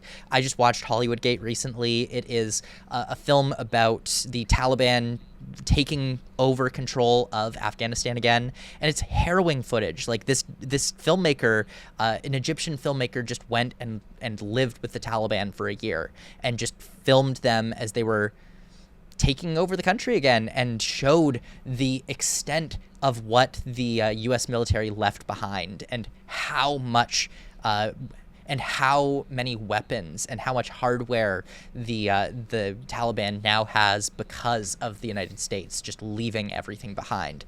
So Hollywood Gate feels like the type of movie that would make it in here. Now, on the outside, soundtrack to a coup d'etat, I don't think makes it in. It's one of my top 10 movies of the year. This nomination would make me ecstatic, but it's an archive footage, 2.5 hour long documentary. There's not a single second of interviews, or not a single second of captured verite footage. It is all archive footage edited. It's not the type of thing that gets this nomination often. Very rarely do we get stuff like this in this category. So I have that out. Black Box Diaries, I don't think is happening. Will and Harper, it's a celebrity documentary, and I maintain if it gets the nomination, it wins, but it's not going to get the nomination. When documentary filmmakers are the ones voting for this, it's not getting the nomination. And then I think there's a possibility that we could get a surprise from Union. We could get a surprise from the BB Files, just based on what those films are about. But at this point, I feel like they are a little bit weaker than some of the films that I've outlined above. So, but right now, I think those 10 are possible. Anything below that, Dahomey, The Remarkable Life of Evelyn, I don't think those are happening. And those are 2 I still think have a long shot. I think there's only 3 films that are completely out of the race here. Frida, Queendom, Eno, I think all 3 of those are just happy to be here. There is a top 12, but in reality, I think it's down to a top 8. I think that Evelyn, Dahomey are completely, like, they have an angle. It's just that angle is not really the Academy, and they've underperformed, I think, with places that they needed to show strength to show the Academy would be more receptive to them. Union is one that, from when you first described to me, seems so destined for this category, but it just doesn't seem like it's had much traction. I know this category sometimes goes completely out of the way with something that has 0 traction, but it feels like it has even less than what it would need to, especially when the other films that could be the surprising ones, like Porcelain War, have a very, very big thing, even if they're missing everything else. And so the like soundtrack is something like you said, it's all archival, and like yes, it could overcome that, but usually the archival ones who overcome it are like number 1 or number 2 type contenders. Yeah. And soundtrack Fire of Love, Summer of Soul isn't really that. So like Absolutely. BB Files is one that I would personally put in. BB Files is one that like I really, really want to put in, but I think your argument for Porcelain War is making me push it out. And then Hollywood Gate and Will and Harper are my 2 also on the outside looking at, because I'm keeping Black Box Diaries. So my 5 is No Other Land, Sugar Cane, Black Box Diaries, Daughters, and Porcelain War. I'm really only expecting to go 4 out of 5 here, which 4 out of 5 in Doc to me is a W. Now we have the fun time of all of these shorts, and if you're a subscriber here to the channel, Matt did a whole video about all these short categories. So if you're not a subscriber, you want to subscribe because we have fun stuff like that coming out pretty regularly here on the channel. But Matt, that video came out a few weeks ago. I'm sure you've had some adjustments with sitting with the films for a little bit extra time. Yes, I have adjusted quite a few categories. The big one is documentary short, where I've moved 2 films from my bottom of the list up into my top 5. And the reason being, I feel like the LA fires are going to lead people towards wanting something maybe a little bit more upbeat, wanting something a little bit less depressing or destitute than stuff like I Am Ready, Warden. So I moved what in my video was my number 14 film, Instruments of a Beating Heart, into my top 5 because it is such a light and sweet film about a girl learning how to play music and sort of the structure of the Japanese school system.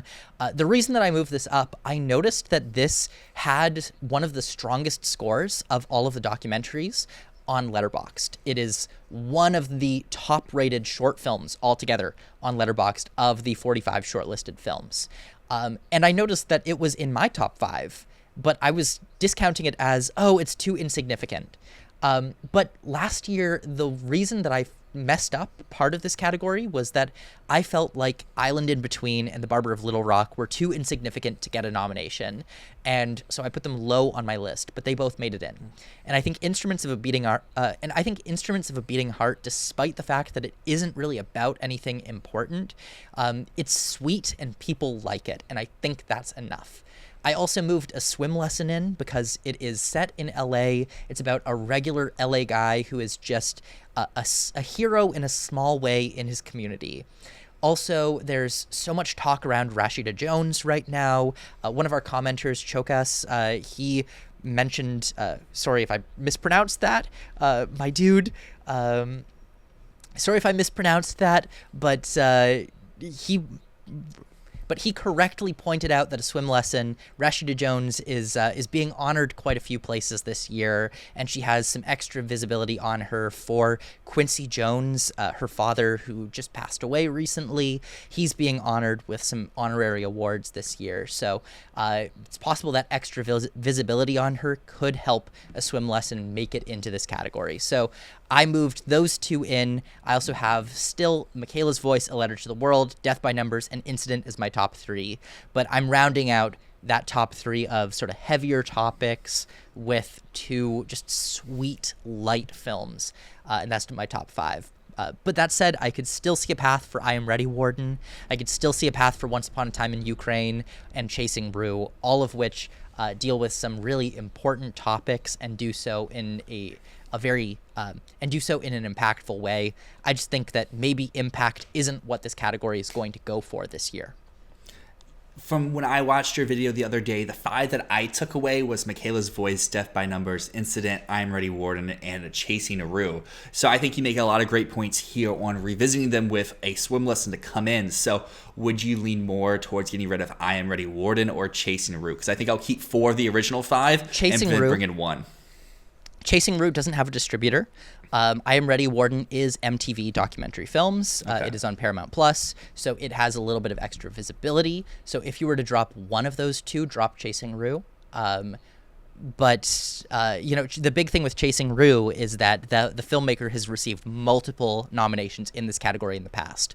That said, they've all been for very humanitarian-focused films, while Chasing Rue is about kangaroos. It's not about Syrian refugees. It's not about hospitals being bombed in Yemen. This is about rehabilitating kangaroos. So yeah, that one is the one that I would cut if you're going to cut one of those two. Then that is what I'll do. I know that the filmmaker, because I was listening to another podcast that was doing some predictions on the shorts categories, and they said that he's gotten in for his last two in a row. Yeah. But hearing what those two films were, it kind of makes sense for the vibes of those. And while Chasing Ruth sounds great, I want to watch it. I guess if I'm going to drop one for a more lighthearted one, that sounds like it, because especially with harm towards animals, some people may be a little iffy and not really wanting to watch that and give it their time. Yeah, and again, with the LA fires, I do think that in some categories where we haven't already set what the nominees are, where we haven't set, these are the ones that are expected to get in. You know, the short categories are ones where there is no precursors, there's no expectations, and so it's easy to go for whatever you want. It's easy to just say, well, I liked that one best, whereas a lot of the other categories, people will say, well, you know, I liked this one best, but it hasn't been getting nominations anywhere, so I'm not going to put my vote behind it. So now that will move us over into animated short, and a same thing. It's been a few weeks. You've had time to think it over. How much of your top 5 are you going to be adjusting here? So I kept it the exact same that I did at the end of that video, which is A Bear Named Wojtek, In the Shadow of the Cypress, The Wild-Tempered Clavier, Maybe Elephants, and Beautiful Men. Now, I was sort of pushed in a different direction on some things, or I felt more confident about some things, less confident about other things, based on what my friend told me from his conversations with his friends who are animated voters, as well as his ballot. So a lot of people loved The Wild-Tempered Clavier, and a lot of people loved The Wild-Tempered Clavier, so that firms me up on that. Everything that I was feeling before with it being an experimental film, it stays. I heard that not a lot of people were talking about Maybe Elephants. I'm not letting that sway me too much because, you know, there's precedent for that filmmaker. Beautiful Men, I wanted to hear him say all of his friends talked about this one, but they didn't. So I don't know. What he was saying is that all of his friends are voting for Au revoir mon monde, which I think is a possibility here because it is very flashy. But again, I'm not going to let the opinion of like 10 people sway me on this. I'm keeping my top 5 as is. Also worth noting, the Annie Award is the only precursor we have in this category. And the Annie Award did nominate In the Shadow of the Cypress. They did nominate Beautiful Men, and they did nominate Wander to Wonder. So those 3 have the Annie Award nomination. They also nominated A Bear Named Wojtek and Yuck in a different category. But I feel like Wander to Wonder is the type of movie that misses out here all the time. So I'm still keeping that out.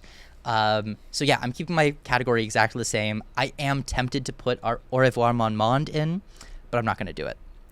The 5 that I took away from your video was A Bear Named Wojtek, Beautiful Men, In the Shadow of the Cypress, Wander to Wonder, and The Wild-Tempered Clavier. And the next category is live action short category, and I have stayed exactly the same as I was in my recording. So I'm sticking with Anuja, I'm Not a Robot, Alien, The Man Who Could Not Remain Silent, and An Orange from Jaffa. I do think there's a possibility that The Last Ranger or The Masterpiece will come in and surprise here. Now, one thing, when I made my video, I had not seen The Ice Cream Man, and I have since seen it. I had previously said I was keeping it on the edge because it seemed very Oscar baity, and what I'd heard from people was that it was very Oscar baity. That is true. It is a very Oscar baity film, but it is so Oscar baity and it's so bottom of the barrel that I cannot predict the Academy to be dumb enough to do this. And it might be weird saying that from a perspective of how many bad short film winners we've had, but not like this. Not like this. This is like, it's like offensively bad at times. And again, people will say that for Two Distant Strangers or for Skin, but those were competently made movies that just had like a bit of a questionable message or a questionable way that they went about saying their message. The thing with The Ice Cream Man is that every aspect of it feels like an amateur student film version of a Holocaust story. It is so amateur in every way. It's a Holocaust movie shot in Indiana, and you can tell that level of care went into it, that, you know, they shot it in Indiana. Everyone has like terrible community theater accents and everything. It's not a well done film. I really don't think low enough of the Academy to believe that they would fall for something like this just because of the subject matter. So I can't predict it. Gotcha, because when I watched your video, the 5 that I took away were Anuja, I'm Not a Robot, The Man Who Cannot Remain Silent, Alien, and then I had put The Ice Cream Man based off of the description you gave before you watched it.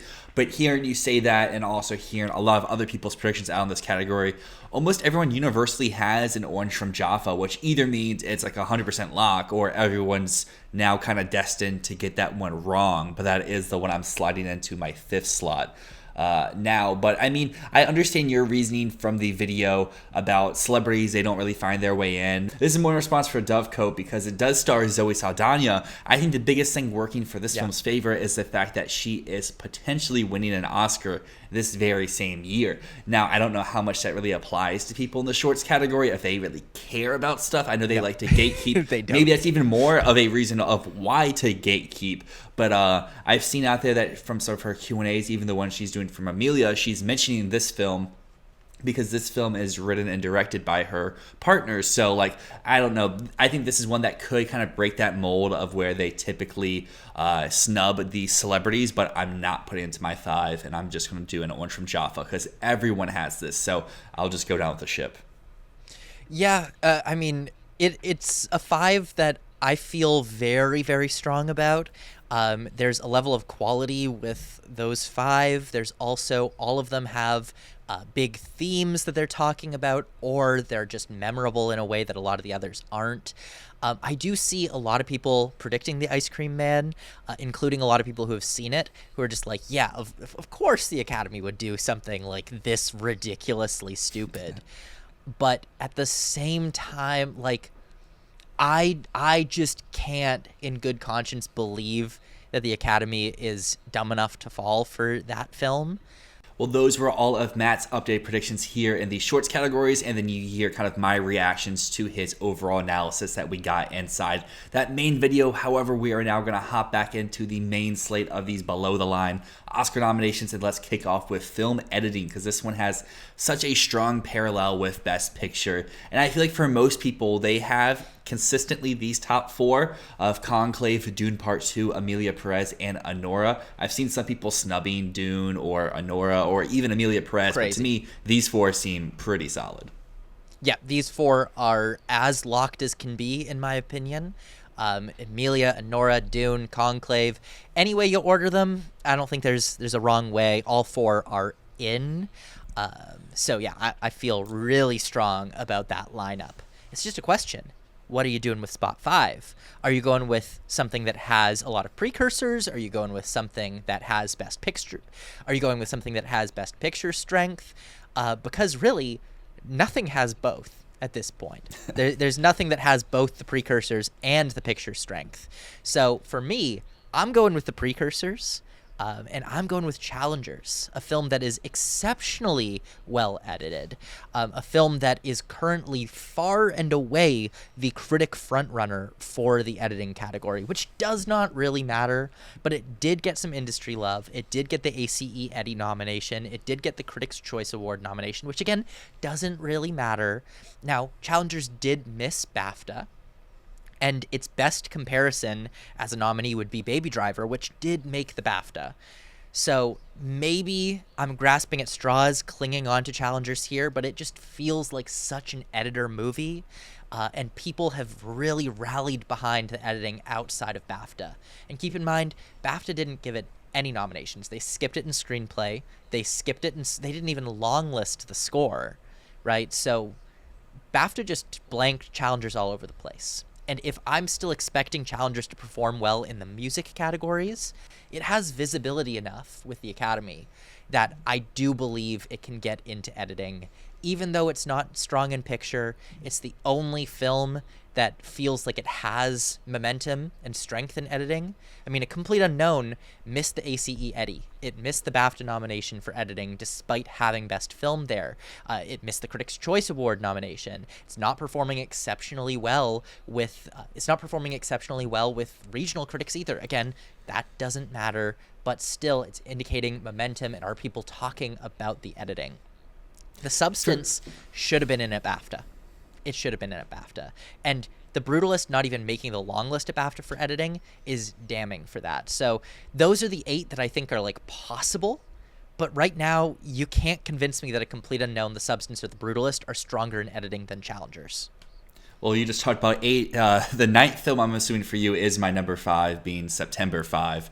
That's not my number 9. And this is just relating back to the Best Picture. And I guess I'm going all in here. I'm taking the swing. I have it in picture. I have an original screenplay. I have it in editing. I think all 3 come together. I've seen people out there who just have it in screenplay and editing. If it's getting that, I don't know why it would not get Best Picture at that point. So I think you have to fully commit one way or the other. Obviously, I'm all in for it. You're all out against it. For challengers, the biggest thing for me is these films that get into editing that don't get into Best Picture usually either have sound attached to them or they have an above the line nomination, and you don't have it in for screenplay.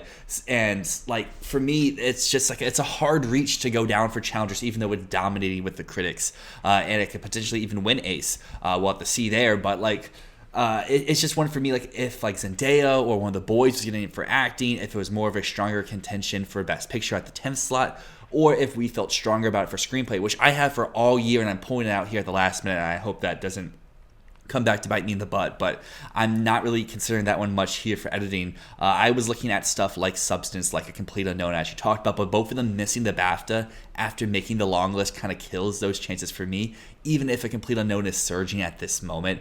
Brutalist not even making the BAFTA long list, I think is the more damning thing, as you said, than not even making Ace, because I think for September 5, I think for A Complete Unknown, I think for Brutalist, all those films maybe just came out too late and Ace didn't have a time to see them, because Ace is at the very beginning of awards season. So there's a time I was considering Wicked here, but Wicked hasn't really gotten in anywhere that really matters outside of Ace. And I just figured there it has music, it's adapting, blah blah blah. Maybe it could get in here to show its strength in Best Picture, but it's one I could see being a shocking nomination. I'm just not going out of my way to predict. So I have September 5. Do I feel great about it? No, but as I said, it's all or nothing, and I am putting all the chips in.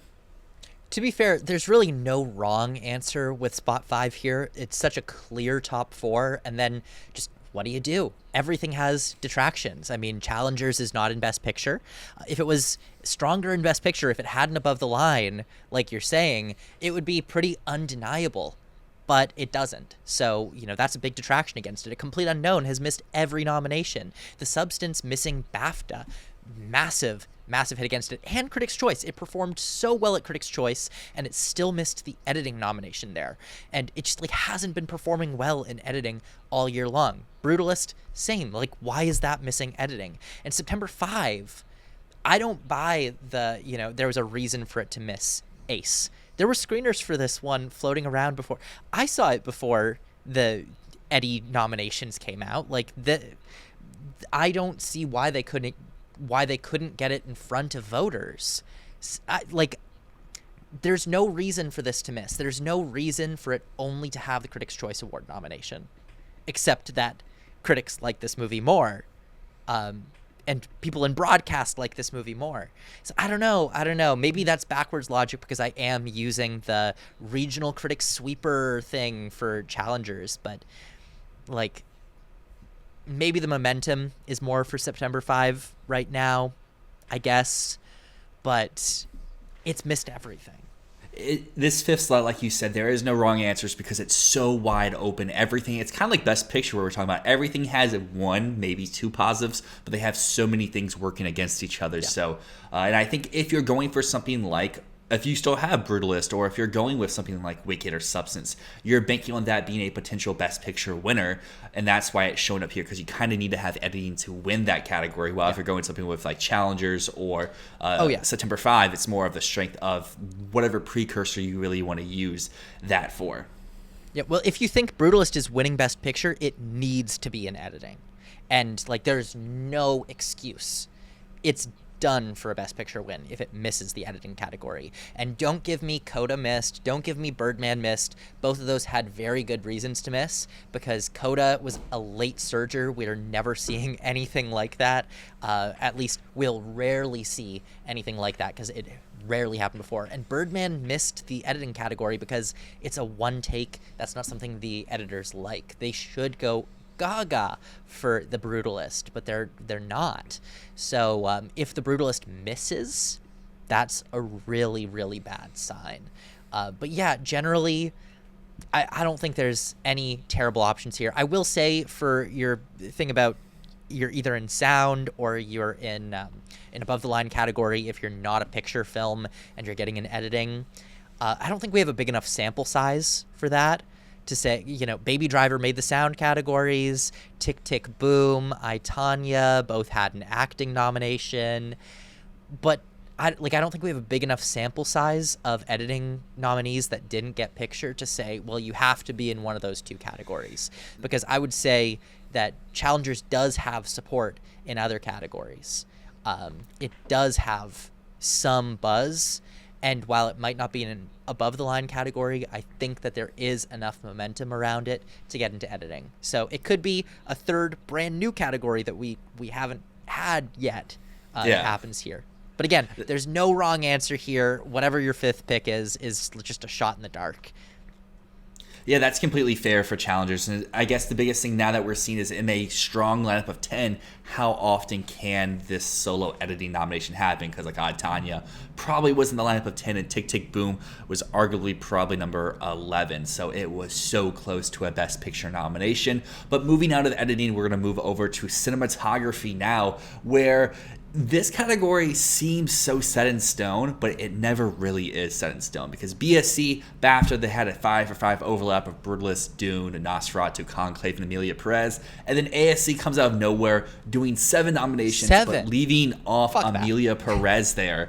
And they included A Complete Unknown, Wicked, and Maria. But in their special spotlight category, they did a shout out to Nickel Boys and The Girl with the Needles. So I guess we have 10 viable contenders here. We have 5 spots. My first question to you, though, Matt, is assuming the 4 that were in all 3, that we both have them in, right? Yeah.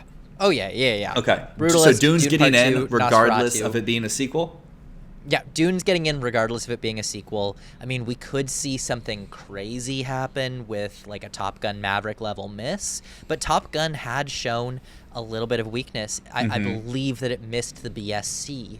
So, but Dune is making it in. It's a stat breaker in terms of sequels making it in. So good for you, Dune. You did what seemed unlikely at the beginning of the season. So Brutalist, Dune, Nosferatu, Conclave, I think are locked. I lean more towards ASC than BSC and BAFTA. So I am crossing Amelia Perez off because, it's not like Amelia Perez has had trouble with American guilds. It's gotten all of the American guilds. Why did it miss this one? Why did it miss ASC? And it has to just be that American cinematographers aren't responding as strongly to the film as international cinematographers have. So that's the way I see it, I guess. I'm leaving Amelia Perez out. I do think there's a chance it comes in. I'm putting A Complete Unknown in. Now, that said, that missing BAFTA, not great for it. Not great because it did so well at BAFTA in other places. Why did it miss cinematography there? But it's possible it was just number 6. I'm very interested to hear you say that, because I would assume with you having Nickel Boys in picture, Ramel Ross getting in for director, that you would assume maybe it could come back here. I know you've been very anti I've been saying the branches reacting to it, but yeah, it just feels like that's the thing that the people who love this movie talk so much about. And it, at least to me, it would feel like one of those things like, how do you nominate Nickel Boys without doing it cinematography? Well, you do it by being industry and not a critic. If you're a critic, how do you nominate Nickel Boys without nominating it cinematography? If you're an industry member, I could see members of the cinematography branch say, I'm going to put Nickel Boys in picture, I'm not going to put it in cinematography, because it is so reinventing the form. they're handing the cameras to the actors. The actors are the ones holding it. They're wearing headsets that have the cameras on it. Like, there's so much of the work happening with the camera that is happening with the actors that's not what cinematographers like. The cinematographers like a well-lit, clean sequence that's just technically completely competent. You know, they will take Feed and Papa Michael every time over someone like Jomo Frey, who's like genuinely rethinking what you can do with a camera. They will absolutely take someone who just like shoots a sequence and does it well. And that's why we get stuff like Trial of the Chicago 7. That's why we get stuff like A Complete Unknown, which looks slick, it looks nice, it is well lit, but it's not doing anything to reinvent how things are shot. So Nickel Boys, no matter how much I love the film, no matter how much I would root for its cinematography, it's not something that technicians would go for.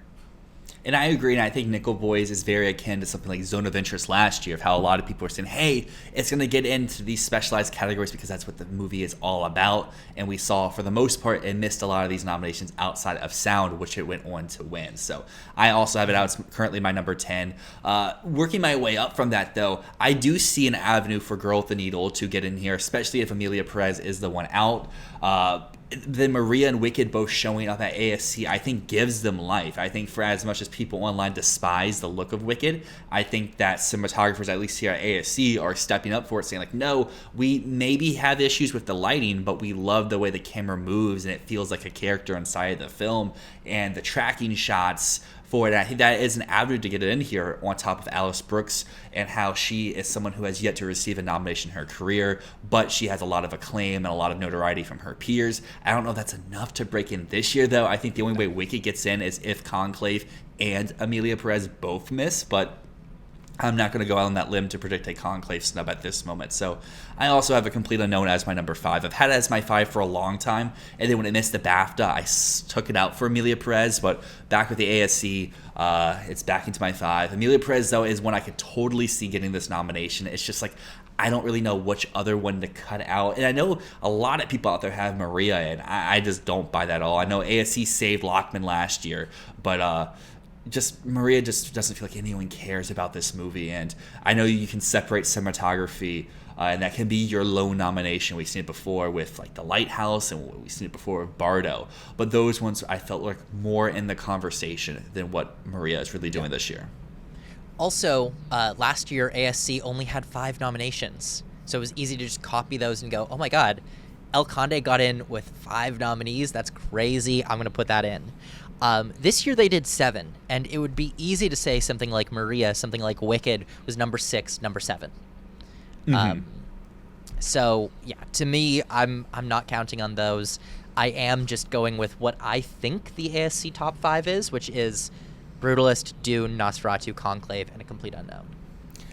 Moving out of cinematography, we're into production design, and this one seems to be a little bit more up in the air for what you can do for the bottom of your list. But Wicked, Brutalist, Dune, Nosferatu, those seem pretty consistent throughout most places, even if Nosferatu maybe is the 4th slot between these 4 I just mentioned. The 5th slot, though, that's where things open up. You have Conclave, which has received so much so far, but it also seems like something that this Academy just wouldn't really go for. You have Gladiator 2, you have Amelia Perez, A Complete Unknown, Blitz even.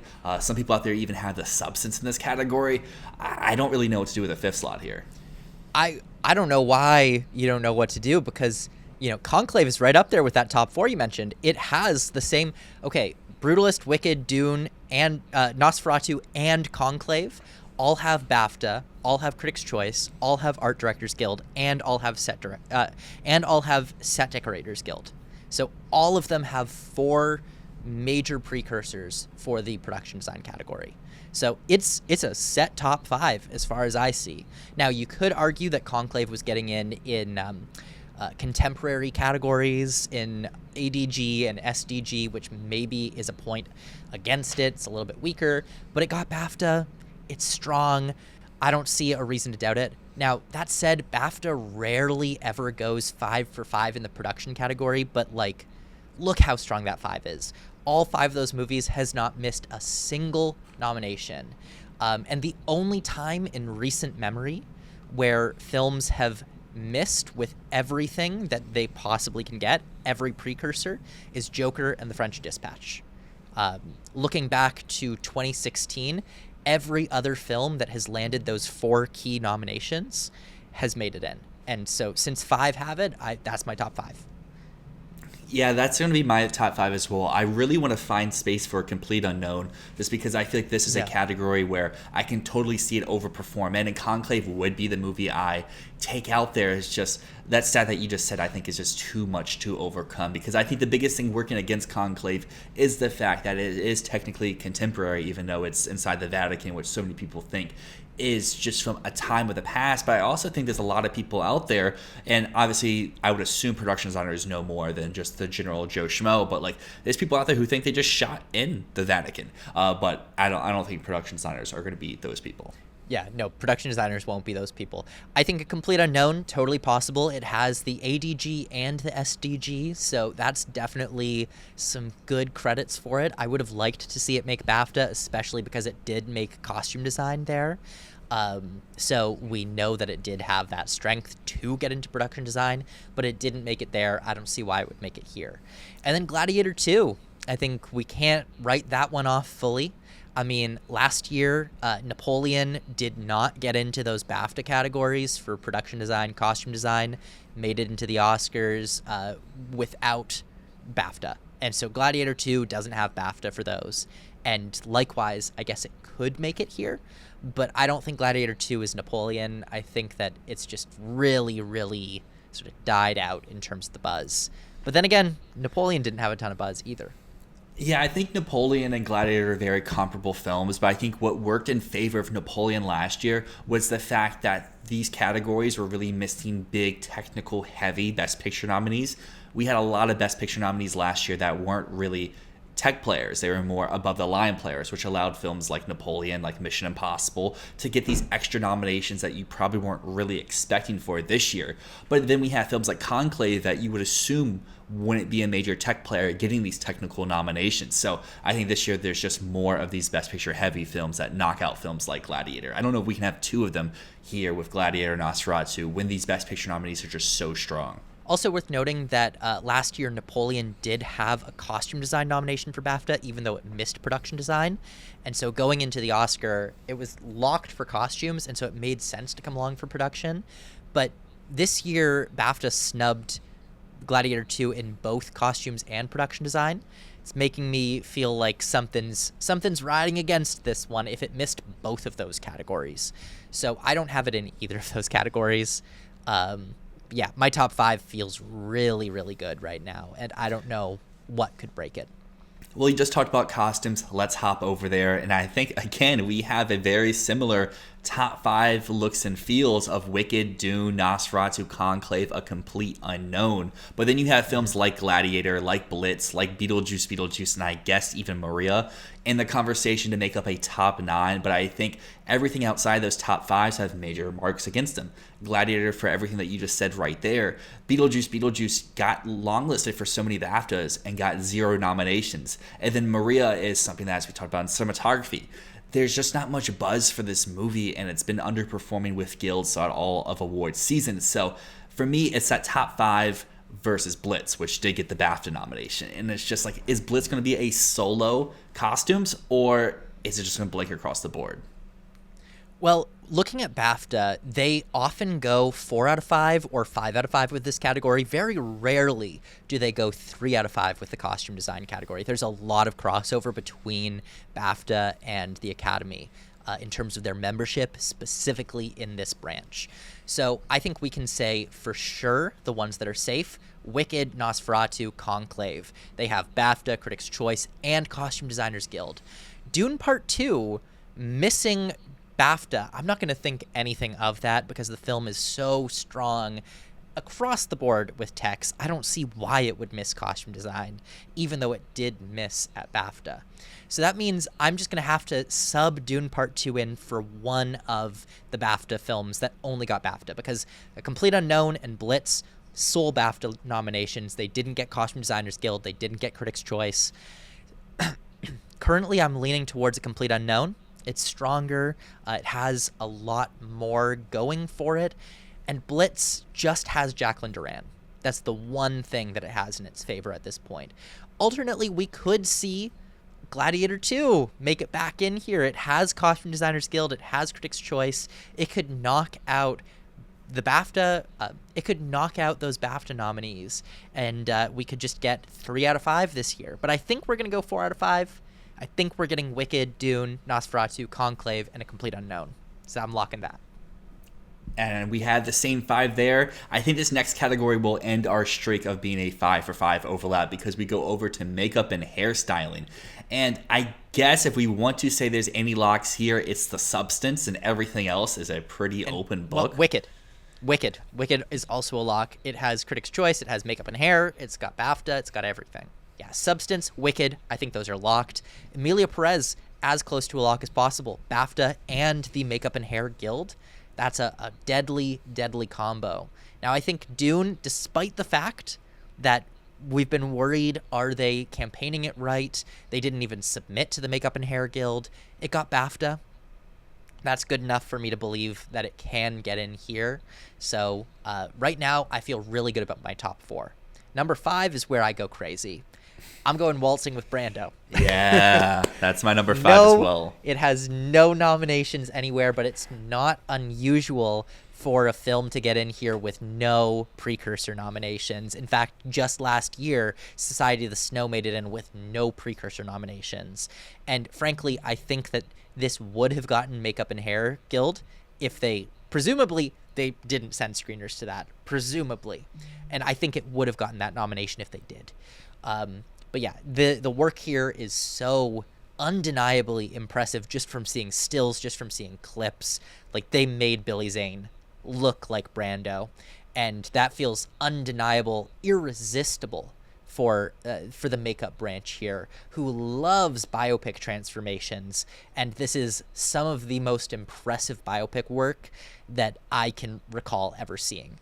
It's easy to write this one off because no one's seen this movie, because it's not out yet. But I feel like the Academy, who is watching the virtual presentations of each of the films, they're going to go, oh my God, that's Marlon Brando. Yeah, the same exact top 3 as you, and I also have Waltzing with Brando for a lot of the reasons that you just said. But on top of that, there's been so much conversation about how there's no bake-off this year, when in fact there's still a bake-off. It's just more on the virtual side, like you said.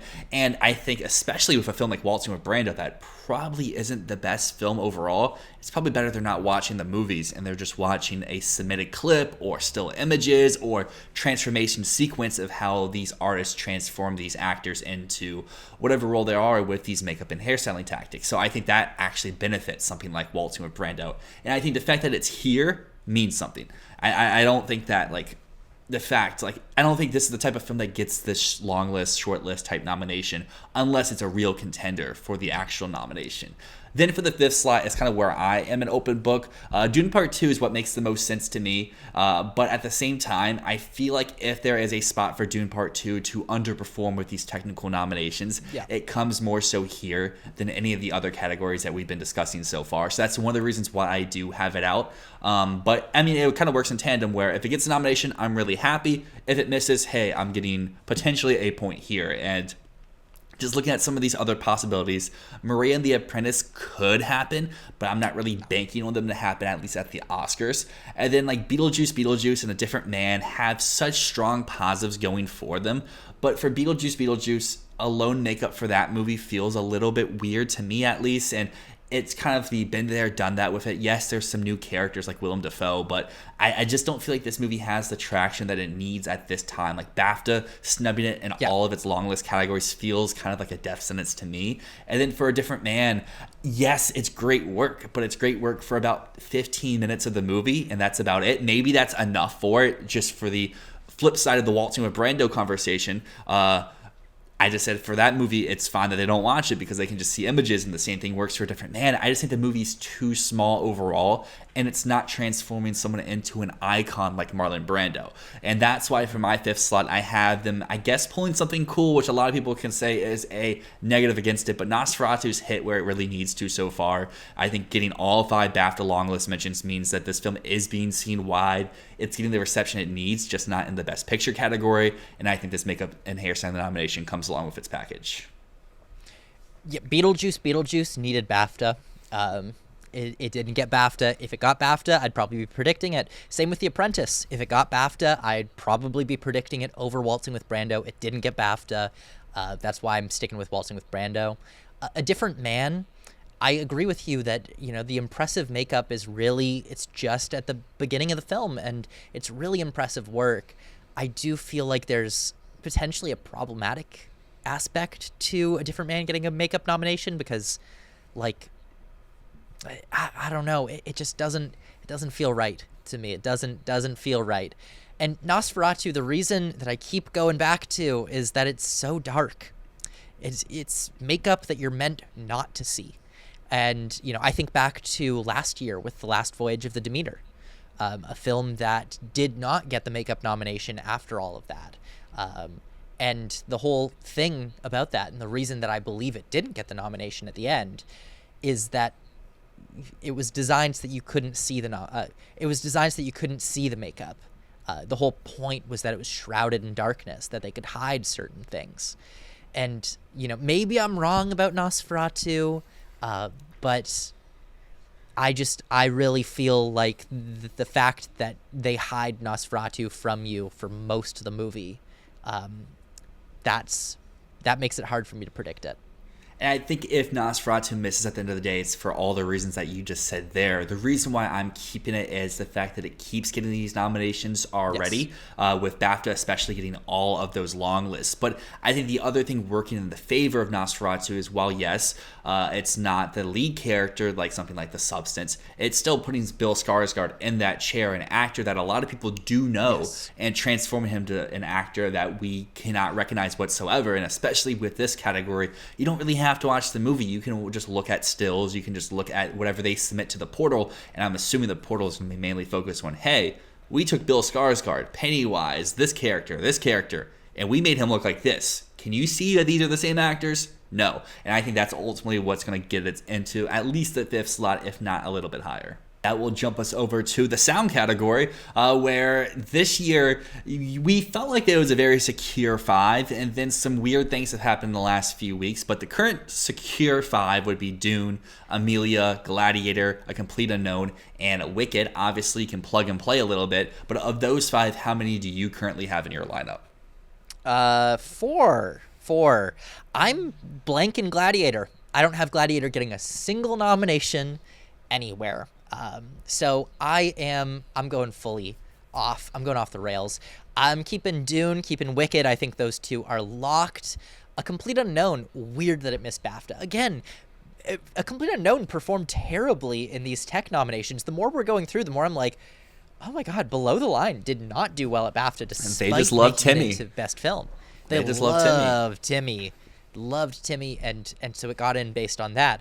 But I think A Complete Unknown should be set here. Emilia Perez also missed the CAS, missed the BAFTA, but still, it's a musical, and it's a massive movie. I don't know why I would not predict Emilia Perez, but that could easily be a big snub.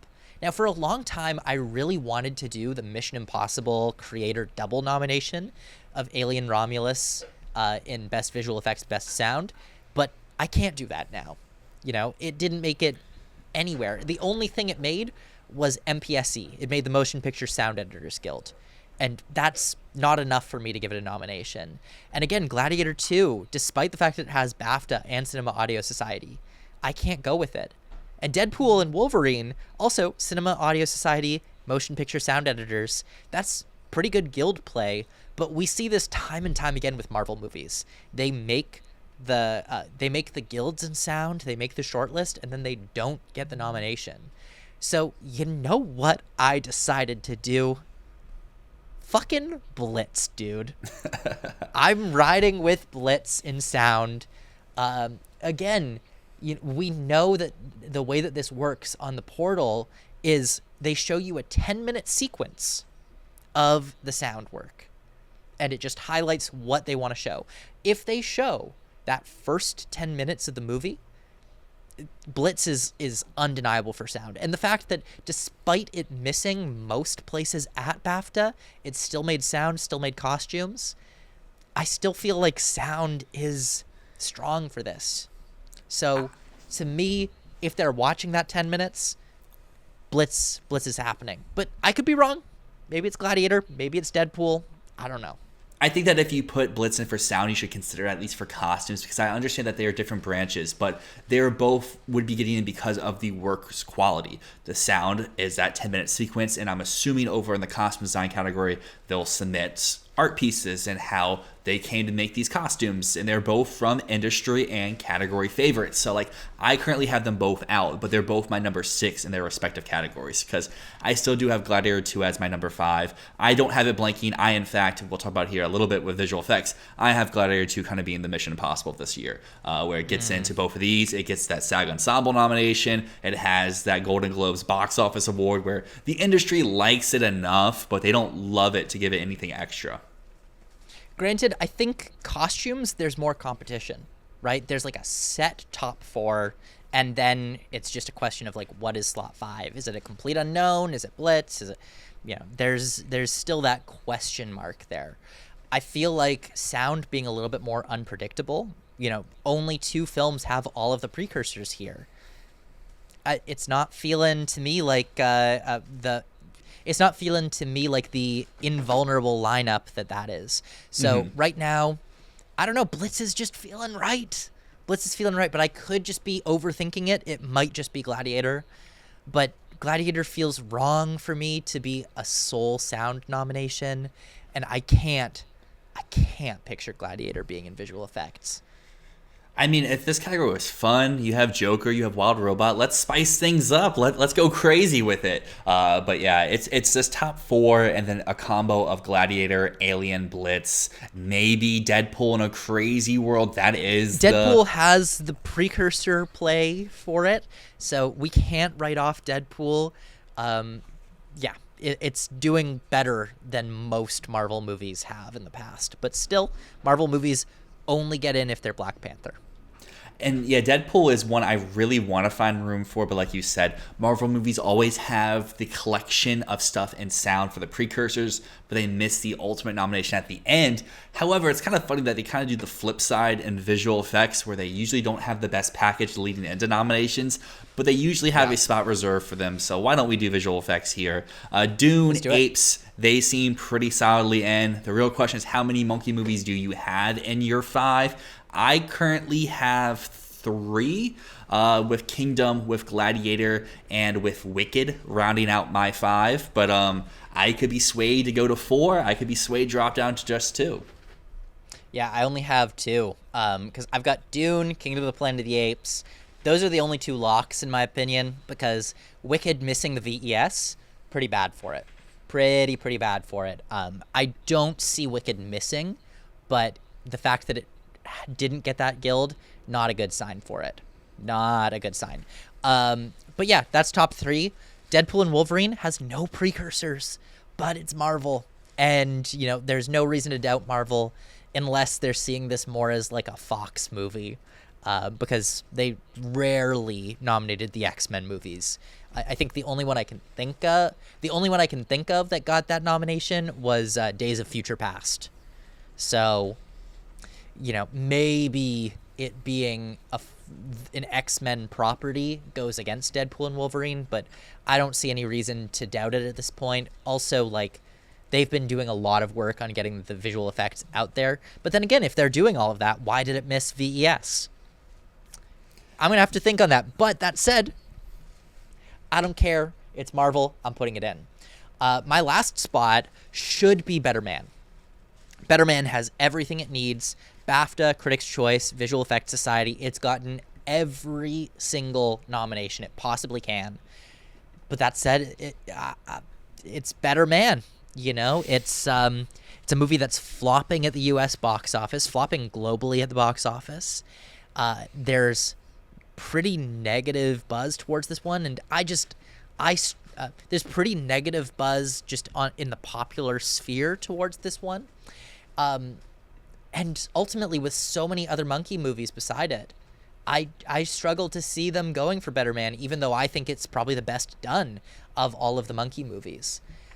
I'm keeping Better Man out. I'm putting Twisters in at my number 5 slot. That has the Visual Effects Society nomination. It's a quintessentially American film. It's a popular film. And I just have I can picture in my mind, a lot of what this is coming down to for me is gut feeling. I can picture the nominations being read and Twisters being there. I cannot picture them doing Better Man. Mm-hmm. That's not good logic. Better Man is such a weird one because, like you said, on paper, it makes so much sense. And honestly, like you said, if you're looking at which monkey in this category is the best done, it probably is Robbie Williams Monkey. The issue is Apes has so many monkeys that maybe aren't as great as the one, but 10, 20, 30 compared to one, you'll take the quantity over the quality, I guess, in this category especially. Wicked has other things outside of just the monkeys. They have set extensions, which we know this category loves, especially when they're in films that are major awards players in other categories.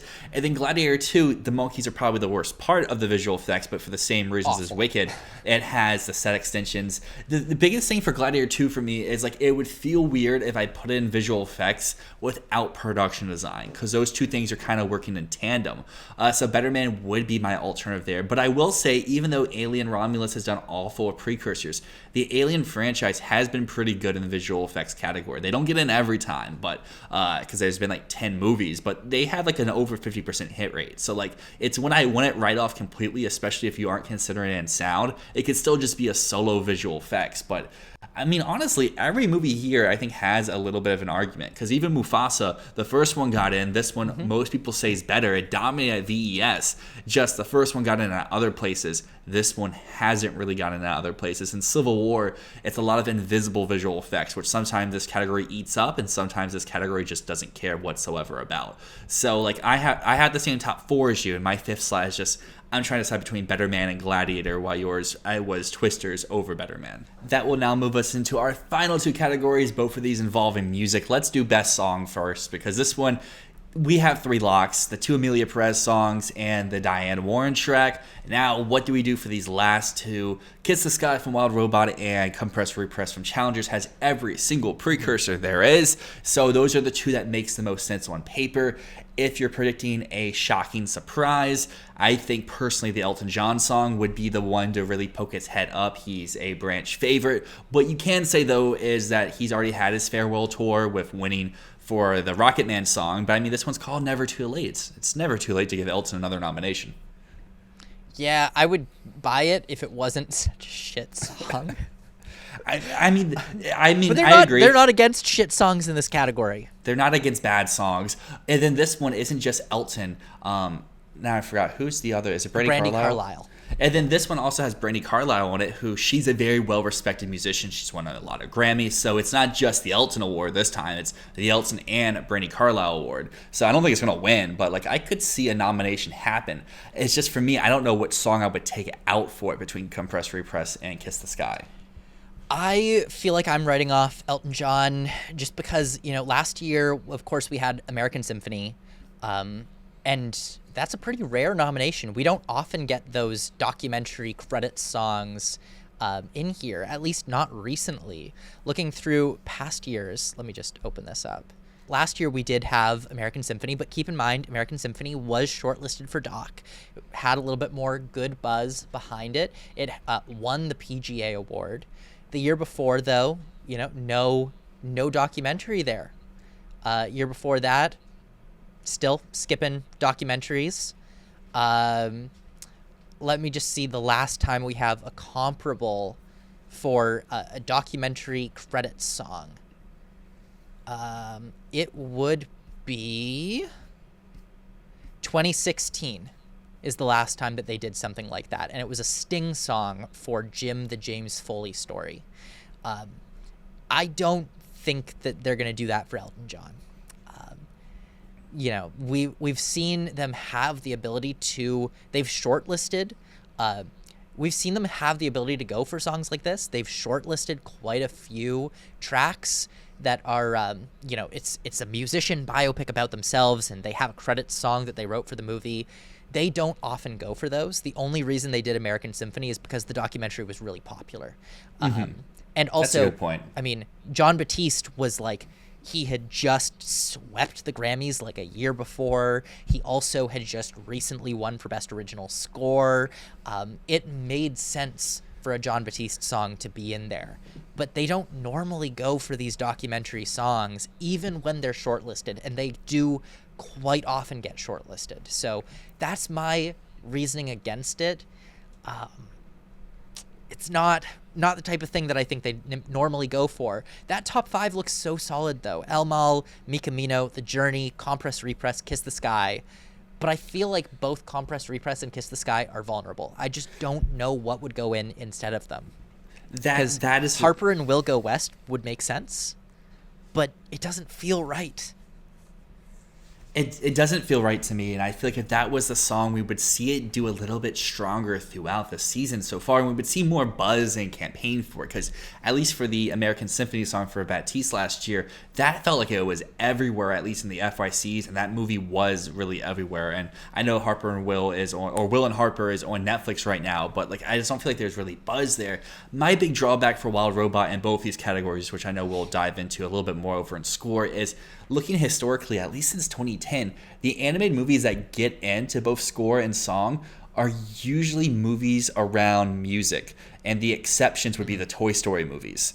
So like, and then the one How to Train Your Dragon one that got in. It's like usually these animated films that get in, and I'm not sure the precursor track record for a lot of the ones that ended up missing, they're usually films revolving around music, and a lot of these were either the winner or the runners-up in their category. But I will say the positive for Wild Robot here, more so in song, is the fact that this song is in the film, and it's in fact a part of what most people say is the most impactful and the best scene of the entire movie. So I think that is really working in its favor. I guess to how you were talking about in visual effects, of how you can envision them reading out twisters, I envision them reading out Never Too Late. So I could be making a massive swing and a massive miss here, but I had that in. But I do agree with you. I think the Twisters track is one that could surprise, because the musician attached, I'm blanking on her name right now, she is a multi-time Grammy nominee as well, just like Jon Batiste. So she could be getting some love from this music branch that does have some overlap over with the Grammys. And in original score, I suppose it makes sense that you're leaving Kiss the Sky out of original song, because you also have the Wild Robot missing in original score, correct? That is correct. Yes, so I assume your top 5 is probably Challengers, The Brutalist, Conclave, Amelia Perez, and Nosferatu. That would be my top 5, and it's again something with Nosferatu where I'm kind of going all in with the chips, kind of having a BAFTA type performance where it makes a lot of these texts, it misses out above the line, and I just feel like this is the type of film that will receive that type of treatment that we typically see reserved for like the James Bond movies or the Black Panther movies, where they, or I should say Wakanda Forever more so, where they get the tech nominations but they struggle to connect above the line, but they're so secure in those below the line ones, and sometimes even pick up surprise nominations along the way. So I have almost the same. I've got the same top 4. I don't have Nosferatu. I am keeping the Wild Robot. Again, it's made every single nomination, even BAFTA, which is somewhere that it could have shown weakness. I have no reason to doubt the Wild Robot at this point, even though it is the weakest in the category. And if one were to miss, I would think that the Wild Robot would miss, and it probably would be Nosferatu coming in. So right now, I think it's a solid top 6, but I feel strongly Wild Robot will make it. And also, like we've been saying all year, if Challengers makes it, it wins.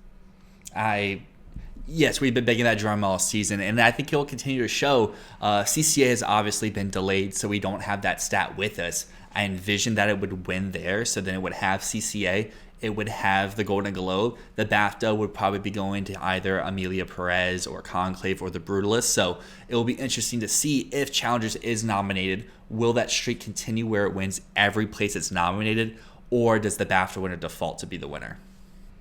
Another thing that is possible here is Wicked, of course. But that said, Wicked doesn't have a single precursor nomination, and I like to think that the branch is smart enough to know that Wicked is not an original score based on how many themes and leitmotifs are recycled from the orchestrations of the Broadway show. So I don't think they're going to do Wicked, but we have to acknowledge that there is a possibility they go with it. Also, I'm not writing off Horizon American Saga. Oh, yeah. I'm not writing it off. It's possible. That, I guess, is the conclusion of our 2025 Oscar predictions. What was this, like 3 hours in total? We'll see how long the final video comes out to be, but made this far. Thank you so much for watching. Let us know your bold takes down below. Let us know which of our takes you think are really right or really wrong. I want to get roasted. Roast us, YouTube. Do it. Anyways, thank you so much for watching. As always, my name's Matt. My name's Dyl, and this has been Fantasy Filmball.